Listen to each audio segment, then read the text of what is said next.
That's my baby. I'm dying. That's my baby.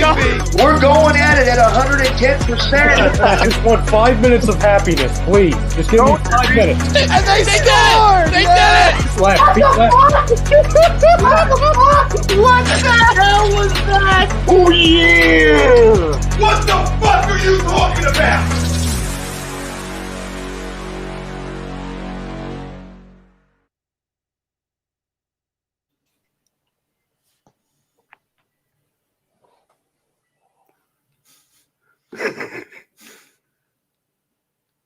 You there, Zachary?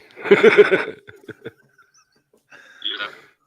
I'm there. Are you there? I mean, I thought you were bringing us in, trying to save us. I didn't know what was going on. Jesus. You all worried about my connection over here? We got nothing but dead air on your end of it. Off to a rocking start as always on the weekly roundup with the shenanigans. It's the shenanigans crew. I'm Zach Burr. That's Stephen Michael. Daniel Bakley up in the corner. This fucking start sucked.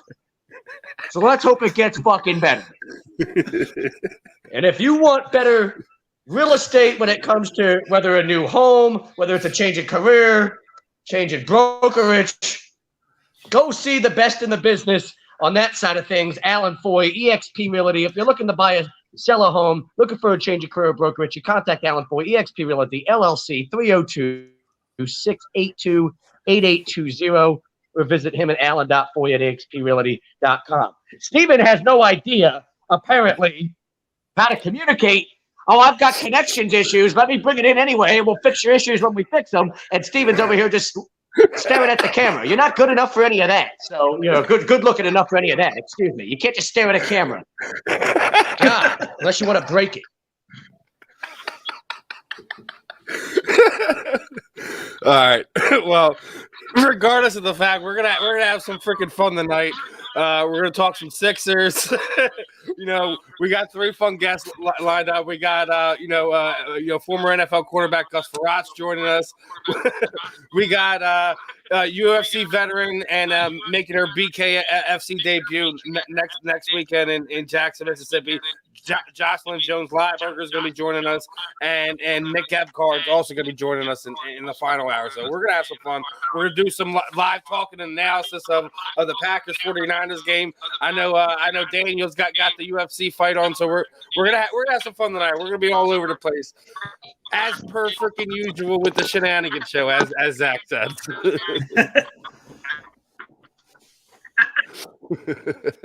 Well, I don't know, Stephen, you sound all choppy on my end, so I don't know whose connections issues, are whose and what problems are what. But, yeah, I mean, all I know is it took 18 seconds on my end for you to play the stupid intro video. So I blame you. You're fired. You know what? Anybody's going down for this.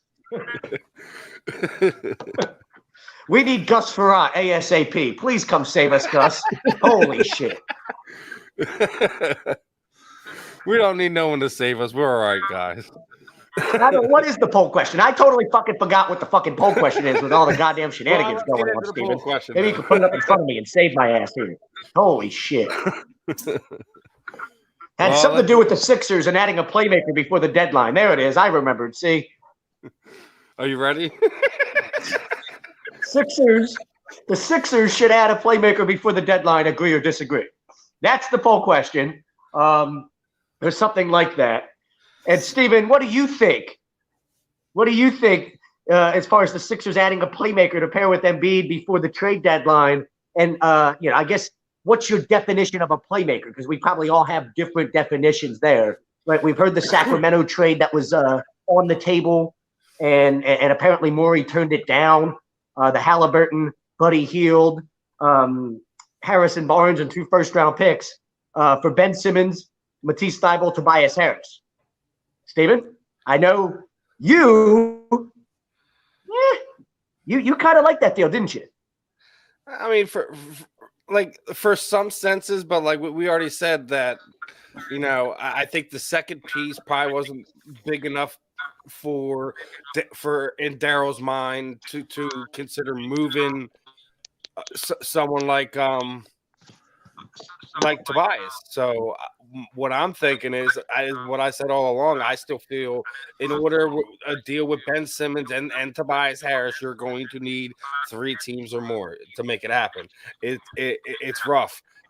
I think what it is that Daryl Morey doesn't want to be known like what what happened with the Charles Barkley trade when you were just trading for to get the trade done and you feel whatever a lot of fans really didn't care for what the Sixers got back in the Barkley trade. I'm feeling that Daryl's feeling that type of pressure where he doesn't it has to be a perfect deal for him or else he's not going to pull the trigger.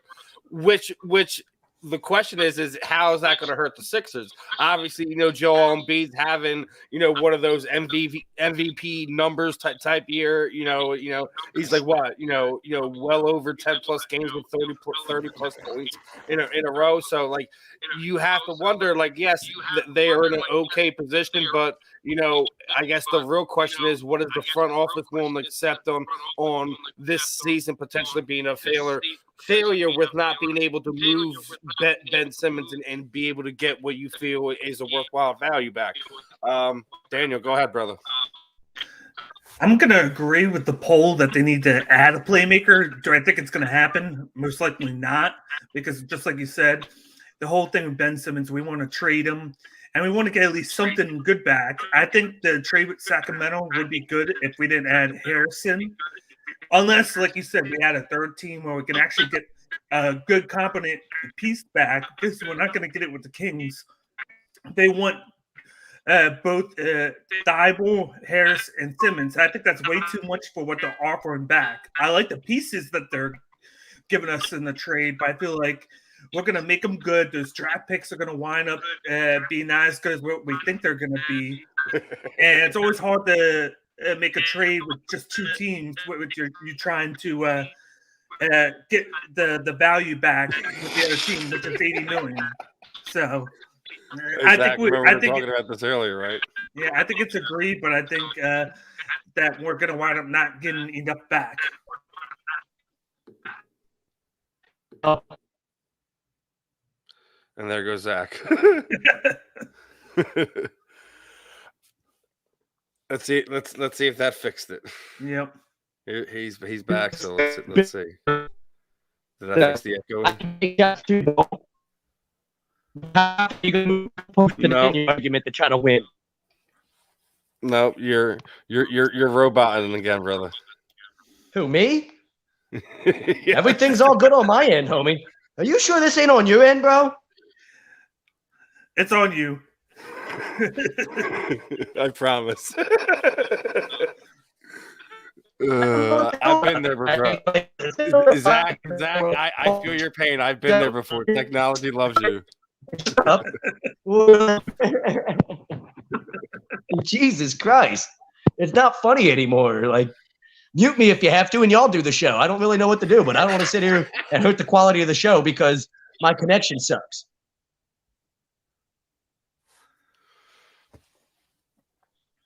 Do you want me to talk or not? No, you sound good right there. How about you talk for a couple minutes? Oh, are we going to do this, Bill? Is Bill commenting from both of his profiles? Did he just comment as Bill Middlebrook, and now he's commenting as William Middlebrook? What?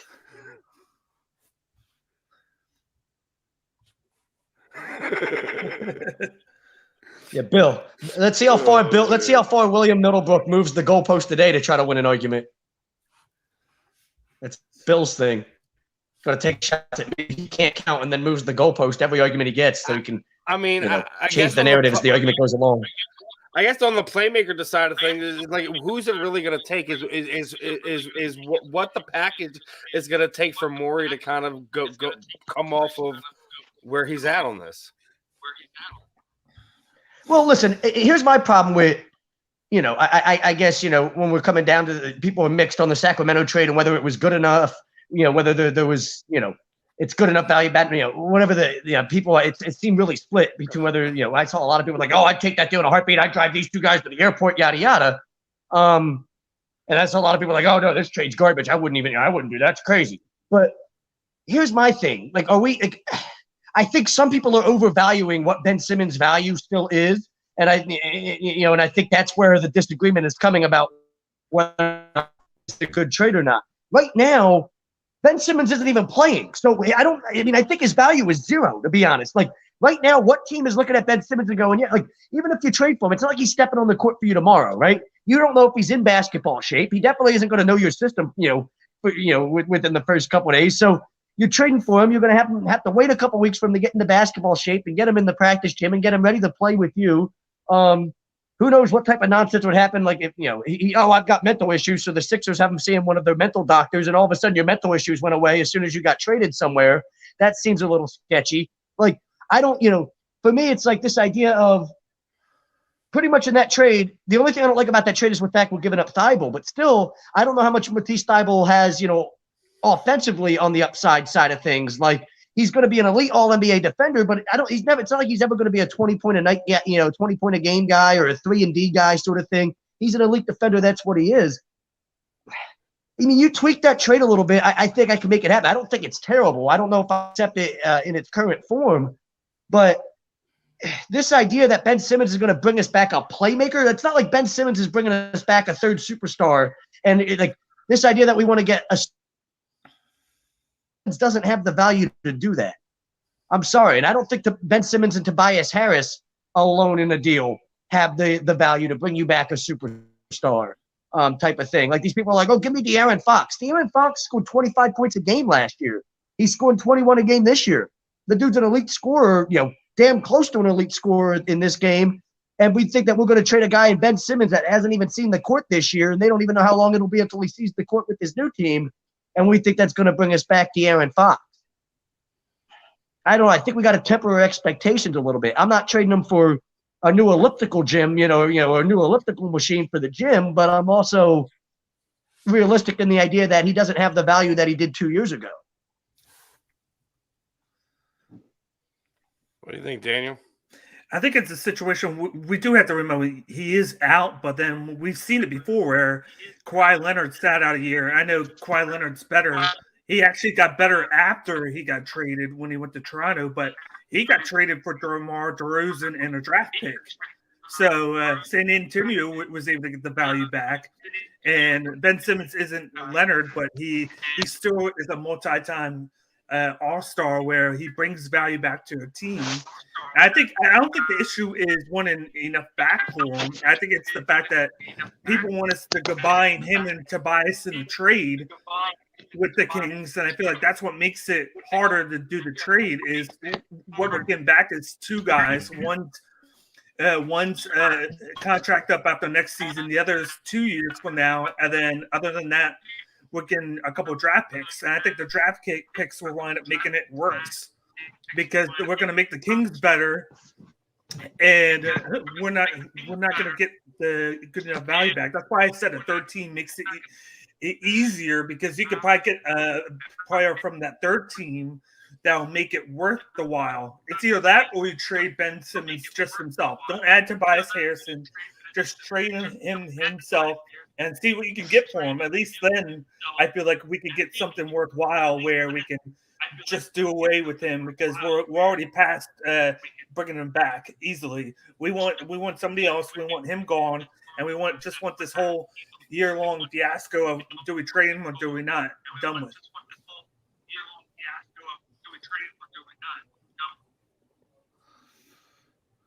What are you feeling, Zach? What do you think it's going to take? Well, I mean, say again, Daniel froze on my screen, so I don't know. You guys keep playing. It's my connection. I can't tell. For me, everything's all clear, and then you guys freeze up. So, not like it's choppy on my end the way it is for me. So, am I good right now, or the way it is for you guys? Am I good right now, or am I still choppy? You're good, but it's right at the end, it looks like you freeze up or something. Right. I mean, you guys now, it's you guys on my screen. It's choppy. It's still weird. I don't know how to fix it, and I'm getting frustrated by it on my end. I wish I was a tech wizard. Why couldn't I be one of these tech wizard people that just knew how to snap my fingers and fix shit? Fuck. I'm telling you, it's the phone. But hey. I'll say this about it, because I heard I heard Tom, when Tom was discussing the trade, say that if he's trading Ben Simmons and Tobias Harris and Matisse Thybulle, he needs to get back a team's 2 best players. And my response to that is, how the hell are you getting back a team's 2 best players? Like Ben Simmons, you can't Ben Simmons and Tobias Harris and Matisse Thybulle, unless you're giving up your 2 best players, you're not going to get back their 2 best players. Like Ben Simmons and Tobias Harris don't have the value to get you back another team's 2 best players. I would love their 2 best players too, but where is the value? Like where we're giving up Simmons and Harris and Thybulle, I need back the other team's 2 best players. Well, where is that? Like how? Like I don't see that. Like we're not giving it any. Like no team is going to be like, yeah, here's our 2 best players for Ben Simmons, who's not even playing right now. Tobias Harris, who's a 3 at best. He's definitely not like a complimentary star, right? And Thybulle, who's like, yeah, okay, like great. He's an elite defender, but I never know if he's going to be anything more than that for me. Oh, I need somebody's 2 best players. See, there I think we're being beggars and choosers. That's why I think I need to temper my expectations a little bit. Like, and I get where Tom's coming from, because Tom's kind of in the same stance that I'm at, where he's like, listen, I'm not just going to trade the guys just to trade them. I'm not trading. I think a lot of people want to package Ben Simmons and Tobias Harris just because they say, okay, well, we got rid of Harris's contract in the deal too, so that's a win. Well, that doesn't mean you just trade them and get garbage in return. But at the same time, I don't think the value is there for me to sit here and tell Sacramento I need De'Aaron Fox back in return. Sacramento's probably going to laugh at you, and I would too. I mean, overall, I think I don't think we get a superstar or whatever, but they have to get somebody to come in here, regardless if it means Tobias is going and Ben is staying, and you move some of your other assets around. You have to do something. Yeah, And now you're right.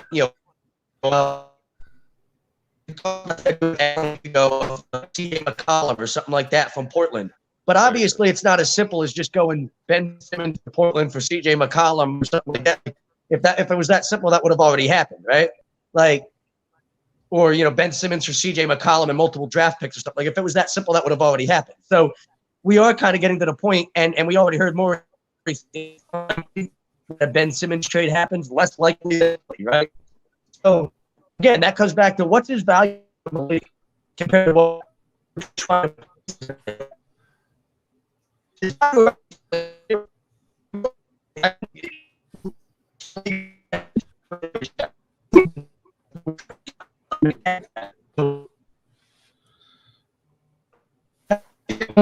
like you said, team people, you really got to create and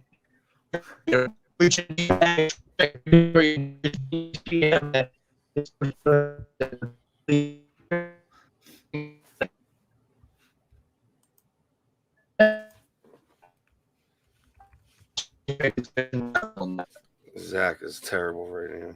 People keep talking. He's gonna have to come back out and come back in.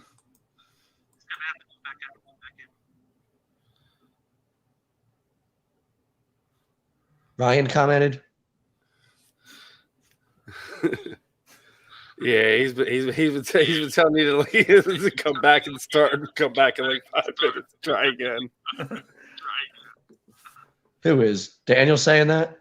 Ryan said it about like 5 minutes ago.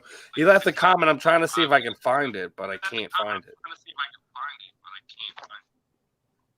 Well, like I said, why don't I just leave then? If I'm ruining the show for people, why don't I just let you guys do it? Jesus. We don't want you to leave.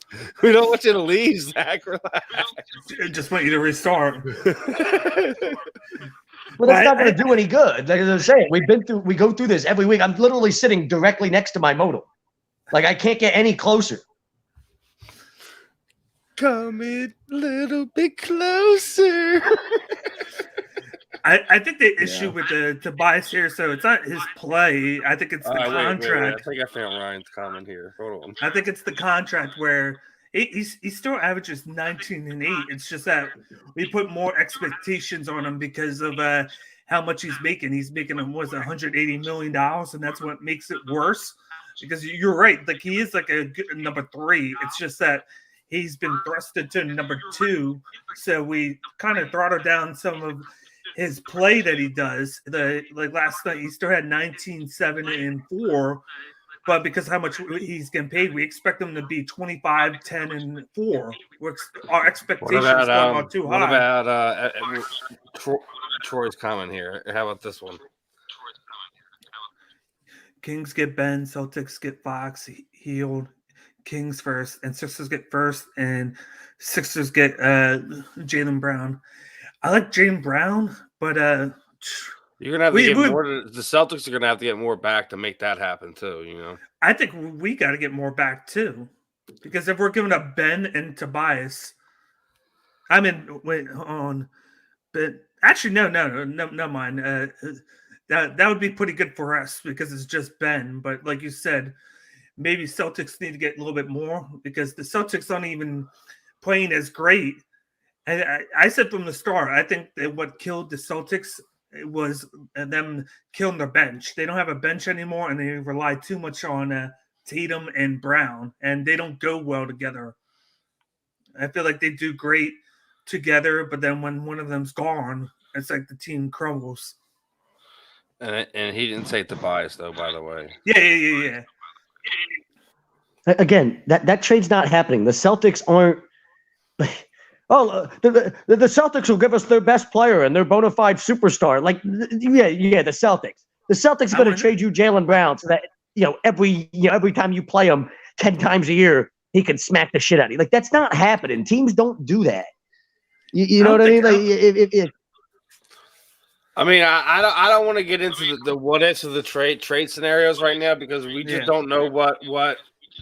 Like we all feel like the overall market for either or both Ben and Tobias isn't what the contracts say, what they feel like they are, right? So you have to think about it in terms of that, regardless. But you still know, like, hey, I have number 1 overall talent, a guy who's a perennial all-star, defensive all-team, etc. Tobias is whatever he is at this point in time. I mean, I wouldn't hold on to just the fact that getting rid of Tobias's contract or whatever, if he's the grease that gets the wheel that gets it going, then let's do it. But at the same time, I'm with where Daryl's at, not just taking anything, making sure you not just picks, but making sure you get a player or that is going to help you right now, and that second one is either developmental or a guy who has a lot of upside that plays well with what you got. Not just like we don't need another center or another forward. We need guys on the back end. Yeah. I mean, I don't. What I like about that Sacramento trade is the idea that you've got. I love you've this got comment. Hield. The fucking comment of the fucking of the year already. Listen to this one, Tack. There you go. You'd get Buddy Hield, right, a perimeter player out of it. You're going to get Tyrese Halliburton out of it. A young player with some upside. And Harrison Barnes can do a lot of things and is versatile. And then you get 2 first-round picks that, let's be honest, Sacramento's not very good. And those 2 first-round picks become pretty valuable. You can get creative now. You've got multiple, 3 first-round picks between yours and theirs. Trade them, go up. Maybe trade them to find a way to go get another superstar in the offseason sort of thing. I think it gives you some flexibility that maybe you don't have right now because, I think we see, like, if you wanted to go get a superstar and you actually had the firepower to do it, you do it. Ben Simmons, Tobias Harris, Matisse Thybulle obviously aren't the firepower needed to go get you, a team's bona fide, best player that they're trying to move in a trade. So now you don't really have many options there outside of maybe we can turn those assets into better assets that allow us to then finally go get the superstar that we need. Buddy Hield can play from the perimeter. We need somebody like that. The only guy we have is Seth Curry. Halliburton is young. Could come in here, do a lot of things for you. Harrison Barnes is a true pro. I think the only thing I don't like about the deal is Thybulle. Keep Thybulle out of it. Why can't I do Ben Simmons and Tobias Harris for Buddy Hield, Tyrese Halliburton, and Harrison Barnes, and 2 firsts. That seems like just as fair of a deal. Like, you don't need Matisse Thybulle. That's nonsense. You don't need that. You're just being a greedy beggar at that point. Well, I think does the deal look a lot better to you if Thybulle's not in it? I think the reason he is in it is because of the fact that we're trying to balance out the money aspect of the deal. That's why they're putting Hield in it. Thybulle? What's Thybulle making? Thybulle's making like $2 million, isn't he? No, but it's that's why they're throwing Barnes and Hield in. They're throwing them. But Barnes is getting thrown in because he's got a huge contract. Sure, but Thybulle doesn't need to be in the deal. No, but it's because they're throwing it in there. We're getting off of the contracts easier because Barnes is up after next year, and then he's up after the year after. So they're coming off the books pretty quickly, and we're giving them Thybulle in return because they're giving us those 2 pieces. They necessarily probably wouldn't have traded them in just a regular trade had they been long-term contracts, but because they're coming up rather quickly, they want something in return, and that's why we're throwing in Thybulle, because you got Ben. It's kind of Ben Halliburton there. Then you got Harris. They're taking Harris's long-term contract right there. So we're getting off of that really easily. That's why it's his contract. How about instead of Thybulle, can we throw Doc in the deal? Why don't we throw Doc in the deal instead of Thybulle? Promote Sam Cassell to head coach. So I take it we're not happy with Doc after this past press conference. Is that what this is, Zach? Are we? I mean, listen, we're just not happy with Doc because Doc in general hasn't done. You hired Doc because the idea is here's a guy that's going to get you from point A to point B. He's getting you over the hump. It's the difference maker that you needed to go from a great team to an elite team. And you stayed the same. If anything, it was a lot of a move. Maybe you've even gotten worse. I don't really know. But this dude doesn't know his elbows from his ass right now. Oh, the difference in the game was turnovers. You mean the 7 turnovers that we had that tied a season low? Like, what are you talking about, Doc? Then you compared yourself to Greg Popovich. I've earned that. I've heard. Would you ask Pop that question? Then don't ask me that. I've earned that. What? Pop's got like a ring for each finger on his right hand. You've had seriously, and Pop won those 5 rings with teams that probably were like not as good as you've had better teams in Boston and LA and didn't win shit with them compared to teams that Pop went and won rings with. So he's starting to irritate the shit out of me a little bit. He has that he had that trio down in San Antonio his whole career basically, and won with those 3. All 3 but they would constantly retool. Don't act like that's not true, Daniel. Don't act like that. Oh, you just had Tim Duncan. Wait, they won with Tim Duncan 20 years apart. They won with Tim Duncan in the late 90s, and then they completely retooled the team and built another dynasty. He built 2 different dynasties in San Antonio. All he did was he had those 3, and then he added halfway through it Kawhi Leonard, who was a top 10 pick, and people were but that's not true. They won a championship in '99 with Duncan and David Robinson. Then they won another title, and then they went and built another dynasty with Manu Ginobili and Tony Parker being the 2 other stars to go along with Tim Duncan. They did that in 2 different ways, and he developed all of those talents from within. It's not like they went out and signed these free agents or traded for big-time names. All of these guys were drafted and developed within the Spurs system. Who's Doc developed? All right, so Maxey. You ready to switch gears here? Oh, great! It took him 20 years to develop a young player. He's coached for how many different franchises? It took him this long to develop a young player. Good for him. He's the one who developed Rajon Rondo. Let's switch gears. Oh, stop it! Let's switch gears here, Zach. It's about that time for our next. I don't want to switch gears. I want to keep arguing with Daniel. This is fun. You don't do this with me, Steven. I finally have somebody that'll argue with me. All right. Well, I'm going to switch gears anyways. How about that, mofo? Our guest is in queue. So I don't want to. It's that time. Yeah, it's that time, brother. Speaking of switching gears, there's gears and razors, I believe, right? I don't know. I'm not somebody that uses razors, but I think razors have gears, especially the electric ones. And if you're into that sort of thing and shaving certain places of your body, unlike me, you can get 20% off and free shipping with the A2D code at manscaped.com. Unlock your confidence and always use the right tools for the job with Manscaped. See, this must be why I'm not into I've got so much confidence. There's absolutely nothing I can do to unlock any more confidence in what I've already got going on this side of the screen. So, and that being said, we're gonna bring our first guest for tonight on. You know, some people you may know him, some people may not. Is NFL veteran quarterback Mr. Gus Farrat. Gus. He's finally here to save us this afternoon. How you feeling, brother? I'm doing great. Just watched a great game. Yeah, right. Well, you know that Bengals team is tough, man. Getting beat up 9 times, getting beat down like that, and then still finding a way to win. That's a tough team right there. Well, you could ask my sons tonight. Today, around lunchtime, I called it. I said, Tannehill will throw a pick to lose the game. That's pretty spot on. I mean, we've been watching him do that for long enough to know.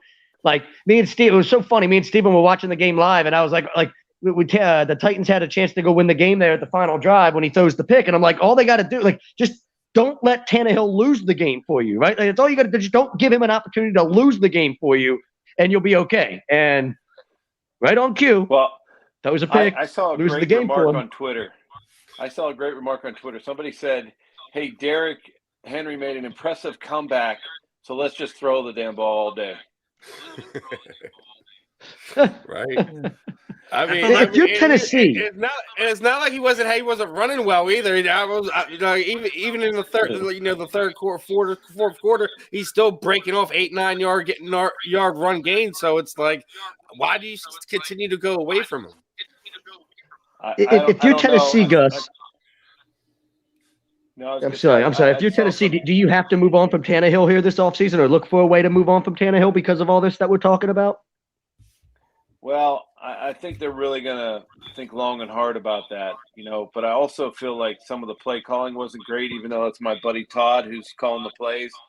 I just feel like when you got a beast like Derrick Henry on 3rd and 1 or 3rd and 2 and you run and Tannehill keeps it, it's like just line up and let them pound it. And then they go for it on 4th and 1 and don't get it. I mean, there were so many mistakes in that game. And it's just crazy to me how things happen. But we're all human. We all make mistakes. You ain't lying about that. Mistakes. I've been asked to bring this up and ask this important question, but somebody wanted us to bring up to you the game where you headbutted the padded wall in the Redskins-Giants game about 20 years ago and sprained your neck. We were asked to bring that up and have you talk about that moment for a little bit. And about 20 years late. Yeah, I've asked that. I've been asked that question 1,000 times. You guys could have pulled audio from any interview I've ever done, but it was just a moment. I think it's more along the lines because if you look at FedEx Field right now, or and all that, it's an injury mecca right there. The railing almost fall on Jalen Hurts last week. That whole end zone has been a mecca of injuries. Well, that whole stadium is a mecca of whatever you want to call it, from the owner on down. But, I was surprised. I was trying to look for my – they had a thing the other day where all the quarterbacks and people have gotten hurt on that field. And I was looking on, the side, where the wall was to see if they were going to have my X on there, but they didn't. Yeah. I was kind of upset. They should have. You should have been included. Right. I'm with you. I mean, I think you could have been like, I started it. It's one of the reasons why I want to ask you, because it's like literally when you look at that stadium now, it's like the list of names of people who've been injured there.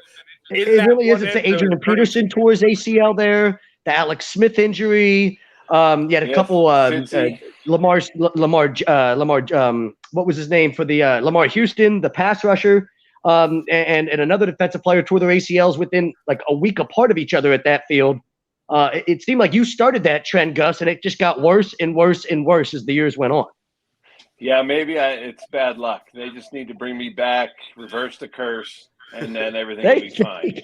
Yeah, I don't think that's going to happen. Hey, they should try anything, though. I mean, they might as well go for it at this point. Like, they need anything to try to reverse the fortunes of their franchise, right? So I'm with you. That sounds like a good idea. Yeah, they think a new stadium is going to help with that. A new stadium, a new name, something. I mean, we're supposed to get their name sometime early next month, right?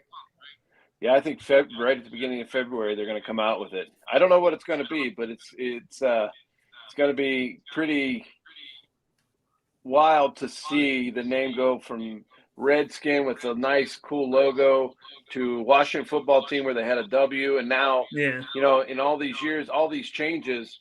And I feel like that's just what kind of not great organizations do.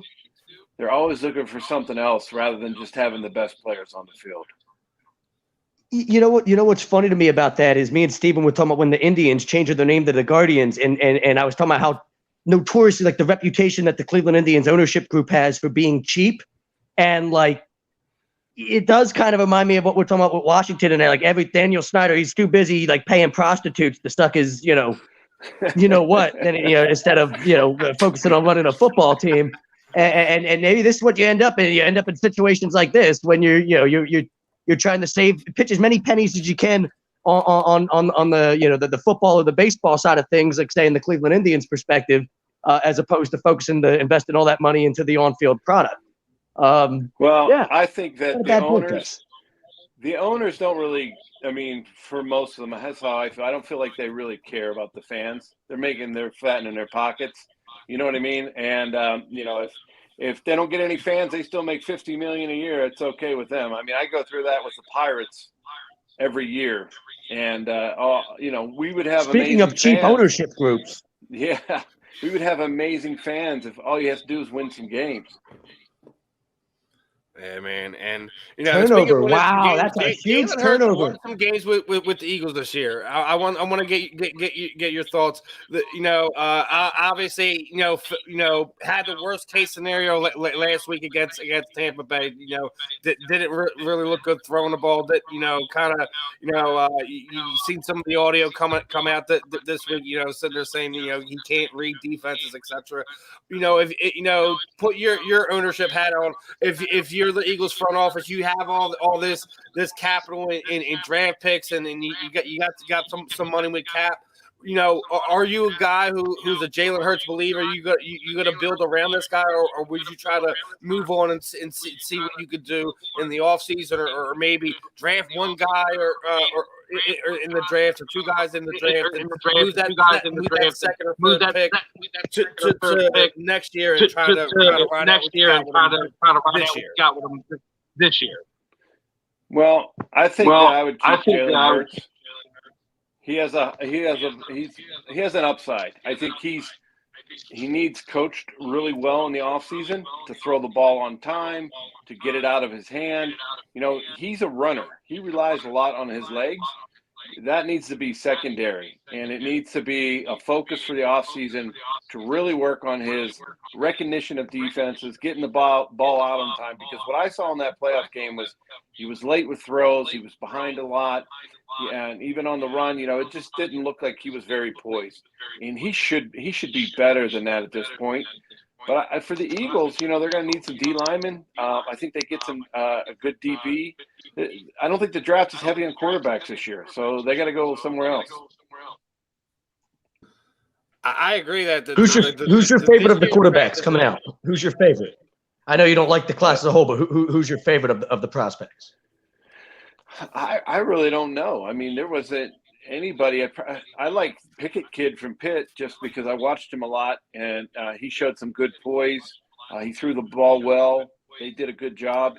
He seems, as far as anybody I've seen out there, he seems as ready as any quarterback that's in the draft. So I think he'll be a first rounder. I mean, he improved his stock from his junior year to his senior year. But other than that, there was no really quarterbacks that I'm banking on to be a top draft pick. Yeah, I'm kind of with you there. Do you like this player comp for Kenny Pickett? Because Steven will tell you, I'm big on Pickett. He reminds me of a more athletic, stronger armed Matt Ryan. Does that seem like a good player comp? Yeah, I think he moves way better than Matt Ryan. More athletic. I think he can run better than Matt Ryan. You know what I mean? So I don't know if that's a good comp. He can throw. He throws the ball kind of like Matt Ryan. But, if you're comparing him to Matt Ryan, that means he's going to be in the league for a long, long time. He'll be a pretty good quarterback, right? Yeah. Right. If he has the arm and the IQ of Matt Ryan and moves better than him, then yeah, I actually think that would be a pretty good comparison for him. Yeah. If that's where you're hoping his projection be. Now, at the same time, Matt Ryan's not Joe Burrow, or he's not. Like, you never looked at Matt Ryan and went, "Wow, what a stud!" But you're like, "Hey, that guy, if that guy can be your quarterback for 10 years, you're pretty stable as a franchise over that 10-year stretch." You know what I'm saying? Right. Which You're in that 10 years, you're going to get an opportunity with him, probably to go deep in the playoffs, maybe get to the Super Bowl like they did. They should have won, and that you're probably pretty happy with that franchise player. I mean, what's going on in this Packers-Niners game? Yeah. This is sloppy. Looks like Green Bay. Well, is it's about to -5, open I this think, thing up. or something like that. Green Bay's about to open this thing up. Yeah. How do you feel about with all the players coming out and them sitting out of the bowl games? Is that something that you don't really like seeing now? Because I know they're doing it to preserve their draft stock. And for me, I feel like it's kind of hurting the bowl season because you got all these top tier players just sitting out of the games so that they don't lose stock. I feel with the way the NILs are now, I think they're going to have to kind of change what the kids sign. Right, they're signing to get a scholarship. They're playing for they can earn money. So how the colleges earn money is by the bowl games. If I'm a little school and I get to go to a big bowl game and make $1 million for my school, and my star players aren't playing because they think they're going to go high in the draft, that does me no good, right? So I think they're going to have to change that and say, look, you signed this. If you want to go early, you're not playing all year, basically. If you want to play all year, then skip out on us at the bowl game. Look, I get it, but you signed this deal. We'll help you. Like what the colleges should do is help those guys maybe get an incentive to play in that, right? Get some money. The NILs, all that is happening now, and it's a wide open market for all those college players. So you got to entice those guys to play, in those kind of games for your university or college. It's a completely different game now than it was 10 years ago when we're talking about how players are scouted, how college football the transition goes from collegiate athlete to pro. Obviously, even with the news over the last year that these guys can make money off their likenesses. It's got to be an exciting time, right? Yeah, I mean, I think there was a guy. Where did I see that? Somebody just signed a million, 7-figure deal in college as a, 19-year-old for his name, image, and likeness for I think it was an auto dealership wanted to use him through his next 2 years. Like, the money's out there and they're paying these kids. Why not take it? But they're going to regulate it way more in the coming years to try and, because only the stars are getting it. So it's like, all right, I'm getting 5 guys on my team that are getting any money. What about the rest of the guys on the team? So there's going to be a lot going on over the next 5 to 10 years with all of this. Yeah, it's going to be interesting to see. Like it's kind of like uncharted waters. So like it's like you said,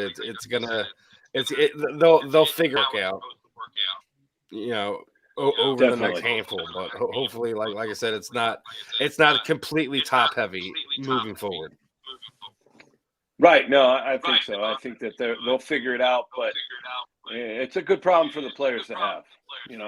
There's a lot of us that didn't make any money and went to 5 years of college. Well, no, and not just that. $50 for our We dad. also got to think of the hypocrisies that went on, like what happened with Reggie Bush having to lose his Heismans and things of that nature, like stuff that like that, like you just like, and there was plenty of guys well before the Reggie Bushes, like there was college guys who were made a lot of money for their universities and they they should have been, taken care of, because at the same time, like, you guys weren't, like, regardless if you were a top recruit or, you could have been a guy who, like was a not a number one overall draft pick or a first round prospect or something of that nature, but still, you were popular for nationally or whatever. You could be able to take advantage of that in some way, shape, or form. And like I said, hopefully it's something we can see worked out over the next handful of years, where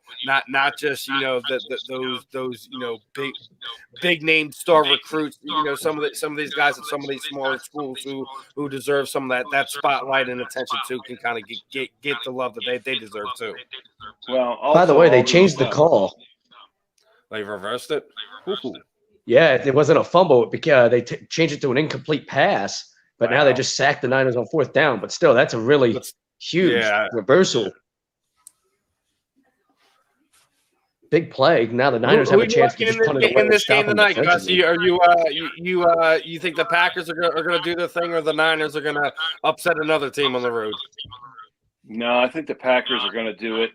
I think Aaron Rodgers is just playing out of his mind right now. The one guy you have to cover is Devontae Adams, the receiver, right? Yeah, isn't that Adams? Yeah, Adams for Green Bay. He got just three passes on the first drive, and that's the one guy you can't let catch the ball all night. But if you're San Fran, you have to keep this game within a 1-score game most of the day, because they're kind of the same thing as Tennessee. You don't want to.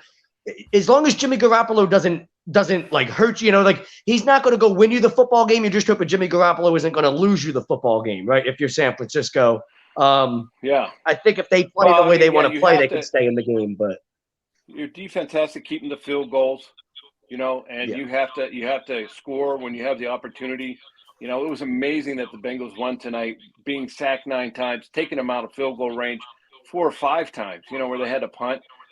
They were in 3rd and longs a lot. Like, those are the things that the 49ers can't do, because I feel like Tennessee was still kind of immature, where the Packers are way more mature as a franchise and as a team. And those kind of little things, they're not going to commit those errors like Tennessee did. Does this kind of give you, like, with everything that happened in the offseason and all the, everything with Aaron Rodgers and how public everything was, this almost, and then his record in NFC championship games, by the way, we all know is 1-5, right? And he's kind of been criticized for that a little bit. Does this almost feel like the last dance sort of thing, or a last ride sort of thing? Like he's like, hey, like this, if I don't go make it happen this year, I might never get another chance. And there's almost that chip on his shoulder to go whatever they got to do to go win the Super Bowl and get another ring. Like he's kind of a man on a mission this year, because I've kind of seen that with him. Well, I think he's a competitor. All the stuff that happened with him in the offseason, well, besides all the COVID crap, which he should just be honest and talk about it and get it over with and won't be a distraction. But I think he's just a competitor. He wants to go win. Yeah. He understands what his record is like that. And, he has the numbers to be one of the greats, but he doesn't have the wins.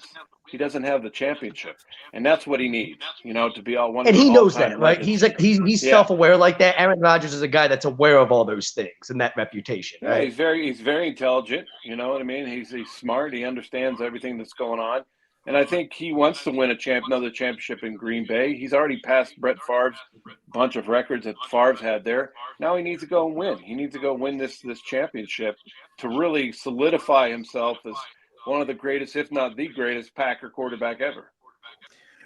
Yeah, I guess what I'm saying is it kind of reminds me of the end when he got drafted and Favre was there, and you almost saw Brett Favre get pissed off by the idea that they were drafting his so-called replacement.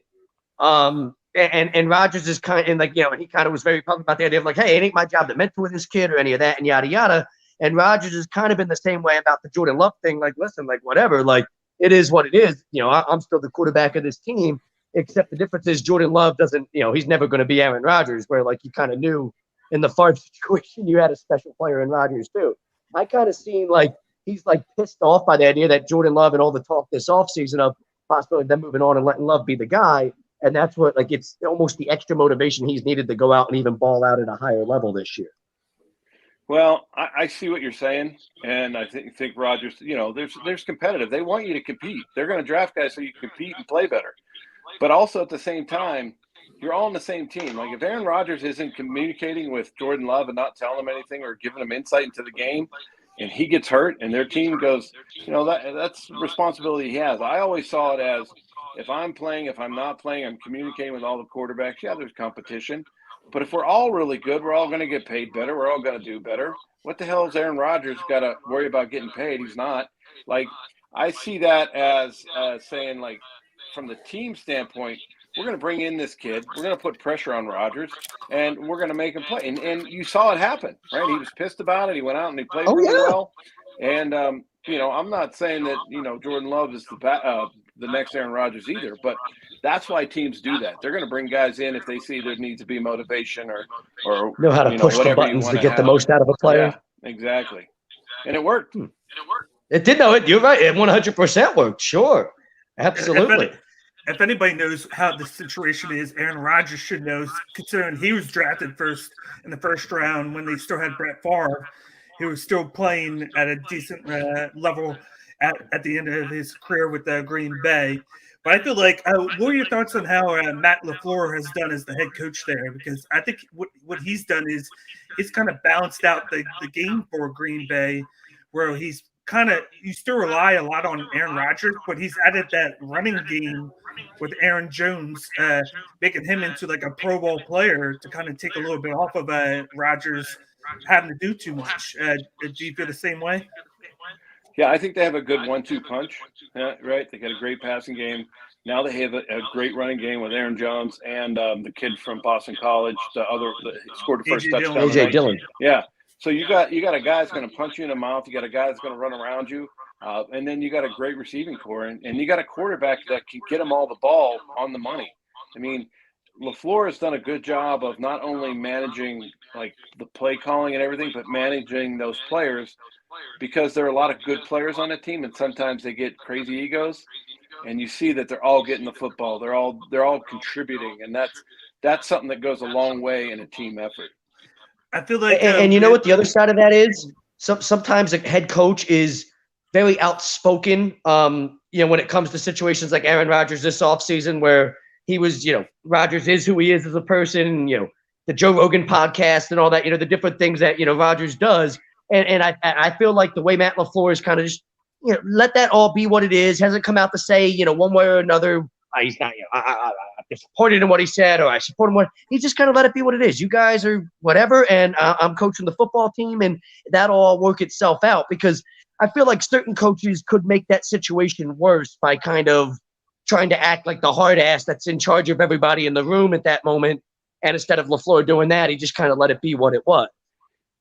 Well, look, if Aaron Rodgers would have went out and threw 25 interceptions this year, I can guarantee he would have said something, right? But since Aaron Rodgers is getting his work done on the field and doing his job, coach isn't going to bother him. Why are you going to mess it up? Like, I don't want to piss him off. I don't want him coming I guess my point was somebody like a Bill Parcells. Like, I can remember as soon as this, I remember the day that the Terrell Owens thing happened, where everybody thought Terrell Owens had committed suicide or whatever, and before any details had gotten revealed, Bill Parcells was very snappy with the man. Once I know what the hell is going on, all of you will know too. And a guy like that, probably from the beginning, the moment Rodgers came out and was doing everything in the offseason that he was doing with the podcast and all that, I could just see a coach like that.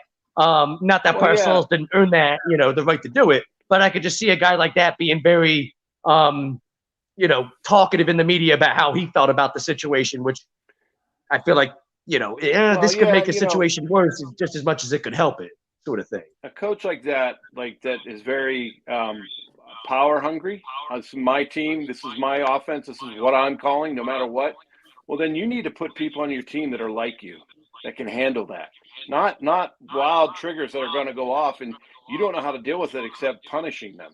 That's not how you get better. And so I think I've seen a lot of those coaches that don't know how to handle different situations, because look, you're dealing with 60 guys that come from every different kind of background you can imagine, and you have to know how to handle all of them. You have to know their profiles. You know how to get them to play better. And if you only can coach one way, yeah, you're going to be successful at some point. But the NFL is not like that anymore. There's not those heavy-handed guys like it used to be back in the days, right? You have to everything social media. You know what I mean? Like Bill Parcells would have hated social media. Yeah, I could just see feel him having a meltdown. I could just see it now. Can't you? You can almost just see it having a meltdown over something that a player Can tweeted. you imagine that? That'd be freaking. Oh, Oh my geez. god! Well, all what those the hell guys, is a just think tweet? about I don't all even those know what old school tweeter is. What are you coaches. talking about? What's a Twitter? Yeah, what's a tweeter? What? Yeah, I mean, you look at all those old coaches from back in the day, and you know how they made you practice and how tough they were, and this is what we're going to do, and that's it. Now all of a sudden somebody's filming them and putting them out there for a million people to view. They're going to lose their freaking mind. Did you like coaches like that back when you played? Did you like the hard asses that were like in your face, rah-rah type guys? Like I said, you have to understand who you're doing it to. There are There's a some fine guys. line, It's like a quarterback being in the huddle, right? You got 10 other guys in there. You have to understand what their makeup is. If some guys you just pat in the butt, they're going to get their job done. Some guys you got to get in their ass, right? You got to chew them out a little bit, right? Some guys you just look at, and some guys you don't have to say anything to because you know they're getting their job done. But it's all a way to motivate everyone to get their job done, because if you can't trust those other guys out there, it's like a coach. If you can't trust your guys, you're not going to win. Who was the best motivator that you had as a coach? Who, in your opinion, that you played for was the best motivator? Oh, I don't know. That's a good question. I've had a lot of different coaches. I've had coaches that Saturday night for the meetings, they come in and they have like skits, and I have other coaches, they'd put stuff under the chairs. This is what we are. There's a chain that has 11 links to it, and you can't break it. There's guys that barely say anything, right? Get a good night's sleep. Let's go get them tomorrow. So everybody's a different motivator. I've seen them angry. I've seen guys punch chalkboards, right? Night before games to motivate, because they think, I've been on teams where, you'd play movies like Casino and like the craziest scenes, so that, that's what motivates some guys. And that, sometimes it was good, sometimes it was bad, but you take it with a grain of salt, because you're just, I think back to it and you're just hell lucky you got to play in the NFL. Last one for Daniel before we get ready to let Gus go. Yeah, my last one it'd probably be how do you feel like a guy like Ryan Fitzpatrick has been doing in the NFL? I would say he's like the new you, where he's been able to go from team to team each year. There's been importance to have a guy like that where he can come in very easily and learn offense. Do you feel like he has become the new you? Because I feel like you were the same way. Well, yeah, he's past me. I mean, he's played for Yeah. I only played for 7 teams. He's played for 9 teams. So, I mean, my man's been doing it for a long time, and he's been a lot of fun to watch. The only difference I would say, I wouldn't go to Buffalo and take my shirt off. I know I went when he was playing in Buffalo, and I just retired. I went and took my family up to watch him play, and it was cold like that game. I didn't take my shirt off, and there Ryan was watching the Bills play, and him and his sons, they took their shirts off when they scored that one touchdown late in the game. And so, Ryan is just a great guy. He's smart, so he can pick up any offense. That's what I liked about when I got to play was, you go to a new offense, it's like learning a new language. And so with Ryan, he gets it all, right? And then he still has like a gunslinger's mentality. And a lot of coaches don't really like that, because they want you to be high completion percentage. You got to complete 70% of your passes. But, that's all fine and dandy. But Big Ben did that this year, and, he threw 2 yards every pass. Like, people want to see excitement. Throw the ball down the field. I think that's a mentality Ryan always had. But he's so smart that he got along with everybody, and he instantly connects with guys in the locker room, which a coach can see and other players can see. And I think that's what made him helped him play so long. How long was it for you? How long did it take for you to learn a new offense when you went to a new team? Well, you get if you get signed by a new team, like when I went to Detroit, I get there in kind of April, and you have April to through training camp to learn a new offense. So you're talking a playbook that has 500 pages and trying to learn all these new plays, and you got to get it done, because you only get a couple opportunities. So when I got a chance to play on a team, you have to go out and perform and do well. And if you don't, they're going to let you go. All right, so as we're gonna wrap this one up, Gus, what we typically do is kind of throw the proverbial microphone over to you. Anyone like to thank? Shoot at your social sites. Anything you're working with, or like any projects that you're doing on your own. You want to let the fans know about that. The time is yours, my friend. Oh, no, I appreciate that. I want to thank you guys for having me on. And, I'm missing all my buffalo chicken dip tonight for my playoff games, which we usually have here in the Fraud House. So I appreciate you guys having me on. And then I want to say, everyone can check me out at my podcast, Huddle Up with Gus. So you can go to huddleupwithgus.com. You can go wherever you listen to your favorite podcast and check out my shows.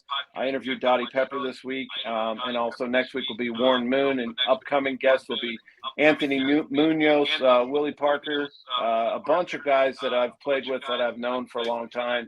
They come on the show regularly. We just talk about how sports shapes your life with these guys and get their story. So Warren Moon will be out on Monday. He's a Hall of Famer, not only here in the Pro Football Hall of Fame, but the Canadian Football Hall of Fame, and the only guy ever to do that. But incredible career. We had a great conversation about leadership. Check it out. So go to huddleupwithgus.com, or you can go wherever you listen to your favorite podcast and find Huddle Up with Gus. And you can find me on social too at Huddle Up with Gus, or at Gus Farad. Awesome. Definitely looking forward to that one. Warren Moon's definitely one of me and Zach's favorites here. We love Warren Moon. So definitely want to check that one out. Huddle Up with Gus.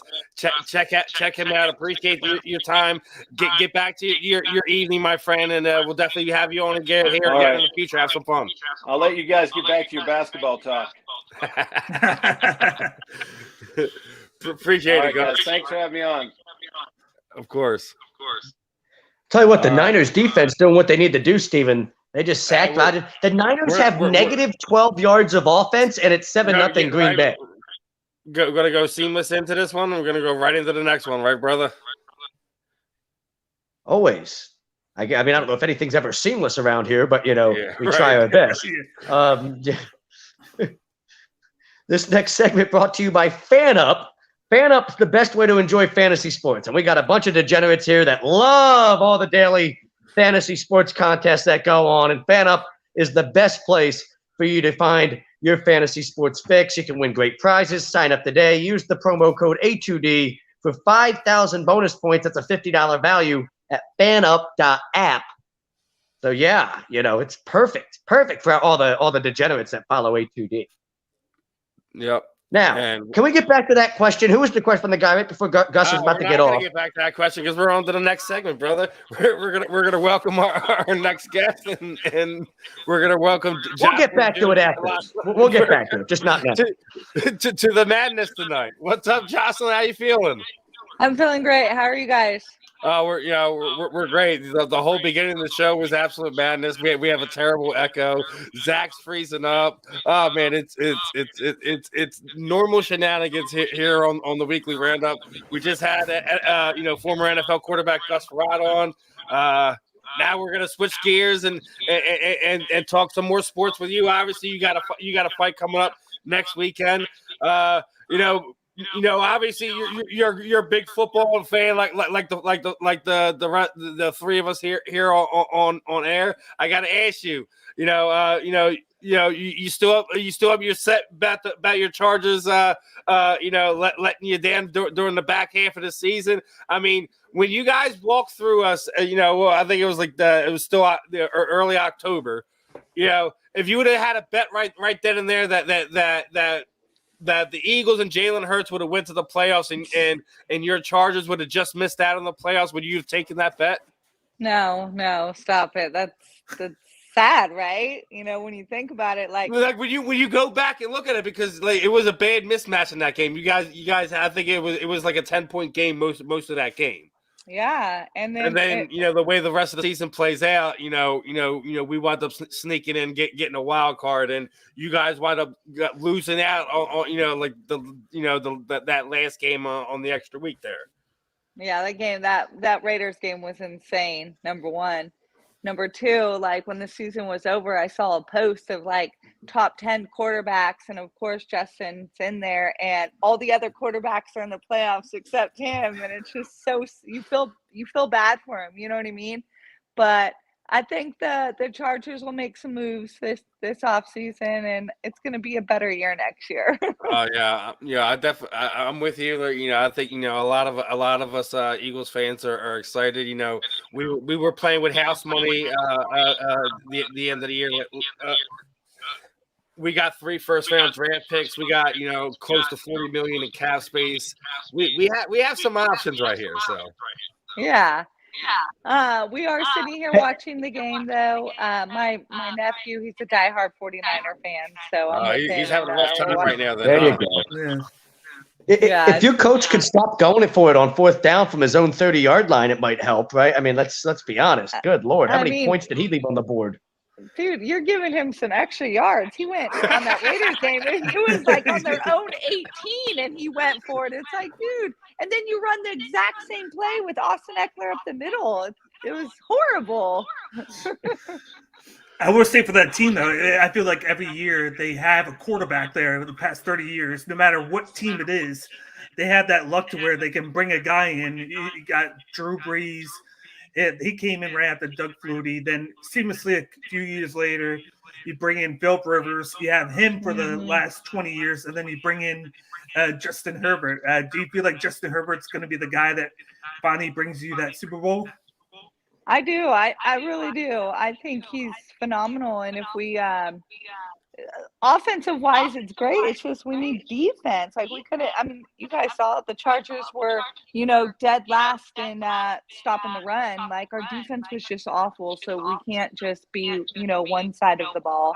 But I've been a Charger fan for my whole life, so I'm excited. I'm really excited now. Favorite Charger of all time? Ooh. You know what? I went to the Charger game. We went, and when the Giants were in town, we went over there, and I got to meet LT. So me and my twin sister got a picture with him. He was the nicest guy. Had probably like a 10-minute conversation with him, and he was super nice. So it would have to be LT, and then Eric Weddle. He was always so kind. I know he played with since you brought up Weddle, what do you think about him coming out of retirement and signing a contract with the Rams? I think it's awesome. Good for him. Not doing anything for 2 years. When I saw that news, I shot him a tweet. I said, "You go." But that's like us signing Jeff Thomason out of retirement years ago to play in the Super Bowl. The dude was working construction. We signed him to be like a tight end after Chad Lewis broke his foot. You're like, dude, like what? Where have you been for 2 years? I know. It's crazy that they can even do that, though. Well, apparently they had contacted him before the season, asked him to sign. He was like, I'm not going to play this season, but when you guys make the playoffs, give me a call. I'll be ready. I'm working out every single day. And what do you know? They made the playoffs. He's been working out, and now here he is. And what made it even better was the fact that both of their safeties were injured, so he kind of gets to play a lot more. So it worked out in his favor. Yeah, I think good for him. I really thought that that's a cool little post here. If you think about it, with the quarterbacks that are left, we're going to have a 9 versus 12 Super Bowl for the most part. As long as no, I mean I think Cincinnati's going to be tough to beat. Josh Allen or Mahomes. But I mean, I mean, before the year, who the hell's got money on Cincinnati? I mean, I'm a degenerate that bets on shit. I mean, forget about Cincinnati. I mean, if you would have put money before the season on Cincinnati making it to the AFC title game, you know how much money I'd have in my pocket right now? If you would put like $100 on that one, like, that's a hell of a run that they've made. They don't need it. This is already a success. This was like, I think that's what's so disappointing. I think about this for me today is I'm like, whoever wins that game tomorrow between Kansas City and Buffalo is representing the AFC in the Super Bowl. I know, like, you don't want to count your chickens, your eggs before they hatch or whatever, but you know what I'm saying? Like, you got a young Bengals team that's literally they're literally overachieved a little bit to get to this point. To make it this far, and it's a nice run. You know what it reminds you? It's like kind of like when the Eagles made that run to the NFC title game in 2001 to lose to the Rams, but you knew the Rams were the better team. It was the greatest show on turf, all those Hall of Famers, and you're like, yeah, this has been fun, but it ends here. Yeah, that's going to be the Bengals next week.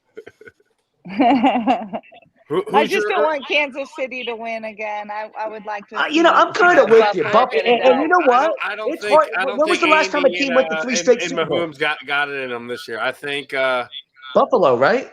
I Buffalo think was the last time a team went to 3 straight. Getting it.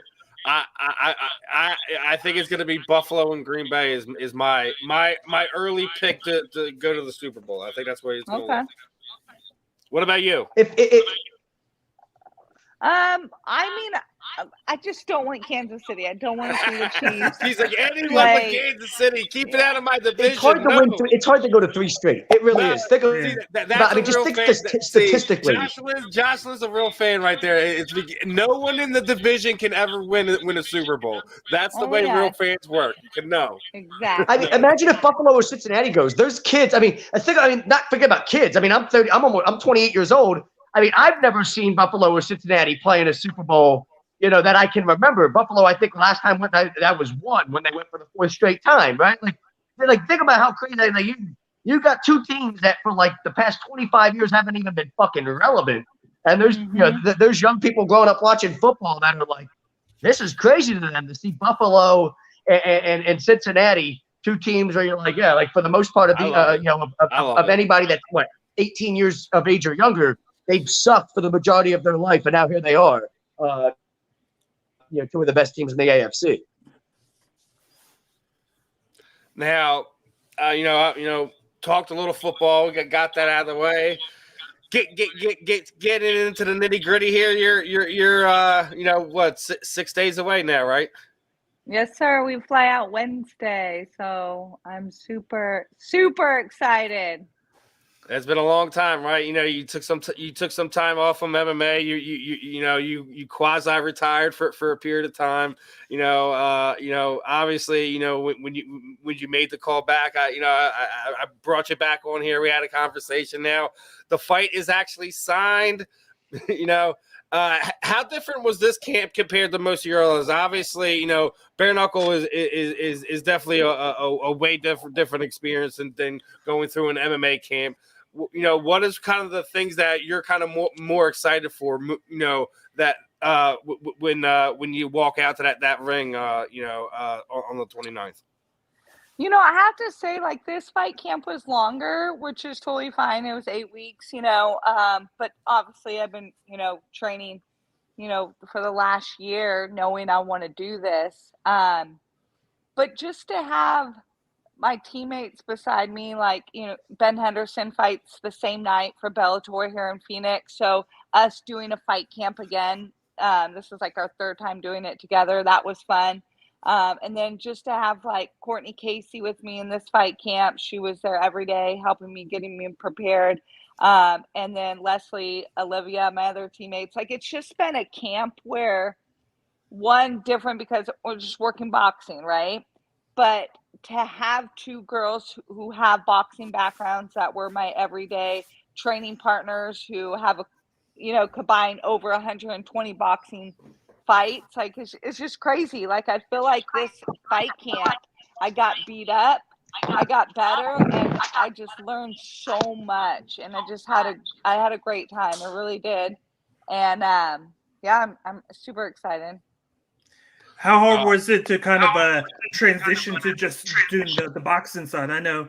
Did you have a point in time where you kind of had to get the cobwebs off and kind of remember I can't use my legs, I can't kick or grapple too much? Did you have any issues with the transition, or was it kind of right away you were able to kind of just mentally and know that I can only strike here compared to in MMA, you can use several different things to attack your opponent? Not at all. To be honest, I've always been known for my stand-up, right? If you go back and look at my fights, the RFA world title against Whaler, I've always been, boxing strong. So it felt good just to focus on boxing, just to focus on footwork, head movement, things of that nature, and really, really get better at it. So no, there wasn't ever a time that, hey, I'm not going to throw a kick, A few times I probably had to remind Courtney, don't kick me, take your shin guards off, please. But no, I didn't. It was awesome. it was, still training 2 times a day and just focusing on boxing. And I would say the only thing I did different from training for, an MMA fight is I did up my road work, meaning just running every single day, starting at 5 miles. And then as the week went on, ending up at 11 miles. So I just got a lot of road work in, which I really enjoyed that too. Look at the Packers pulling a Brandon Staley here. 4th and 2 from their own, it's the 45 instead of their own 18, but still, They didn't get it though, did they? Oh. We'll see. Wait, let's see. 4th and 2. 4th and 2. Just on the other side of midfield. Yeah, they're not snapping it. They're just trying to draw them off sides. Yep. They were trying to get because now here comes the flag.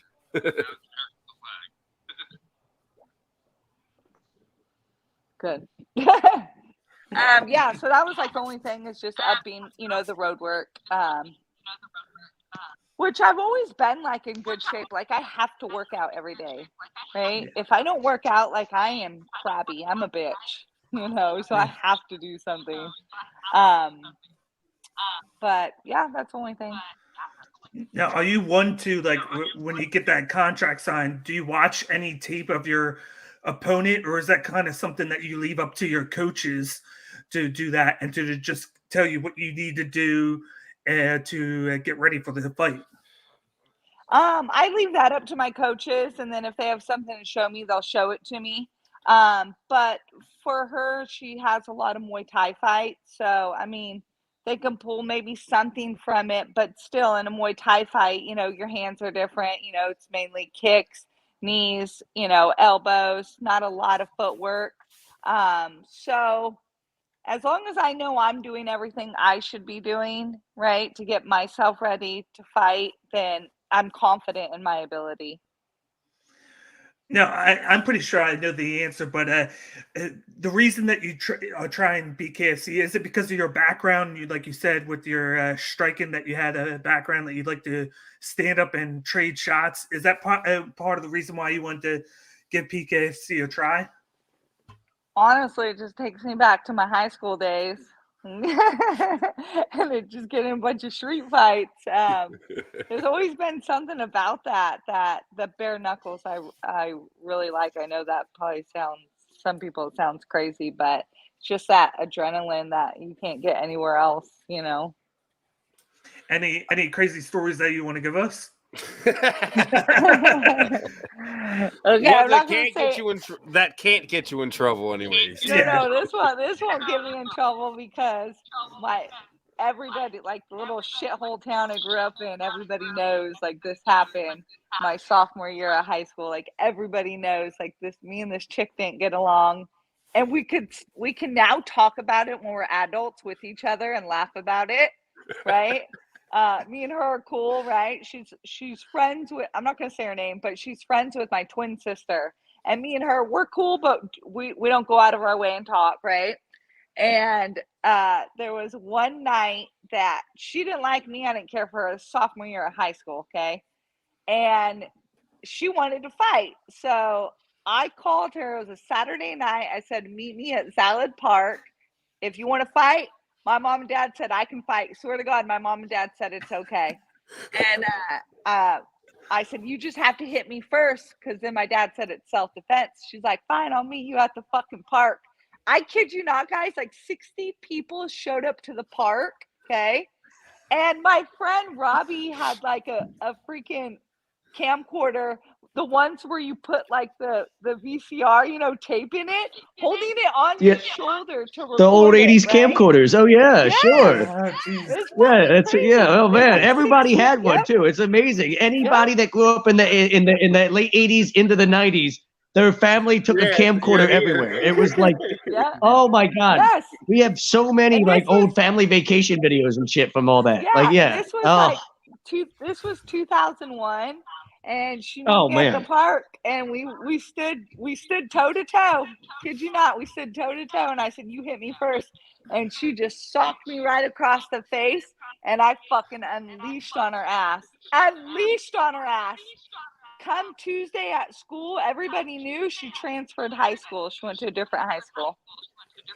I remember the principal calling me to his office. Right, he sat me down. I had like a scratch, like a little black eye. My knuckles were busted up, and he said, "What happened?" And I said, "Well, me and so finally took care of business." His name was Mr. Del Torre. He said, "All right, Jocelyn. Well, she transferred high schools," and I said, "All right, then we'll see her on the basketball courts," because like basketball was like my main sport in high school, right? So everybody knew when we played, we were playing Porterville High School, Granite Hills versus Porterville as a rival, and it went on through the whole high school. It was crazy, and everybody knows about it still to this day. Like people still talk about it. And when I made this announcement that I was gonna, do bare knuckles, like I had so many friends hit me up and was like, "Man, I'll never forget that night in high school at Zalid Park." And I said, "I know." And as one of our YouTube comments goes, this is why people pay you for fights now, because everyone already knew what it was about. Yeah, that should have been your first pay-per-view. You're like, I'm fine with you fucking like recording this, but we're charging like $10 a pop, for access to the video. Like, you know what I'm saying? Like, oh man. This has before YouTube really kind of blew up like that too. So yeah. Oh yeah. YouTube. 01 YouTube. The 01 we were playing. Remember Candyland was the big thing in 01. You'd go on like not Candyland.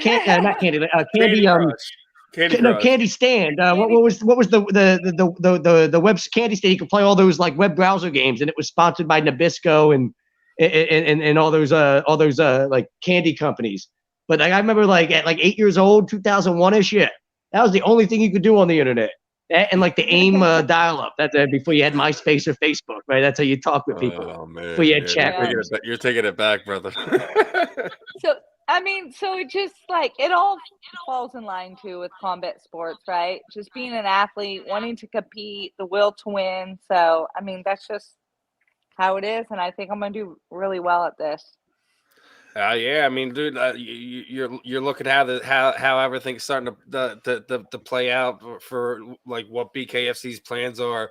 We're finally getting Britain and Misfit Christina Ferrari finally gonna run it back. I think it's gonna be a much different fight. I think Britain's kind of showed how much she's grown as a bare knuckle boxer over her last handful of fights. It's been a while since Christine's been in there. Like, I'm not sitting there saying that she's going to be falling off or whatever, but sometimes like when you're away, it's been almost like what, two years at least since she's been in there. Oh wow, I didn't know that. 2 years. Wow. I think it's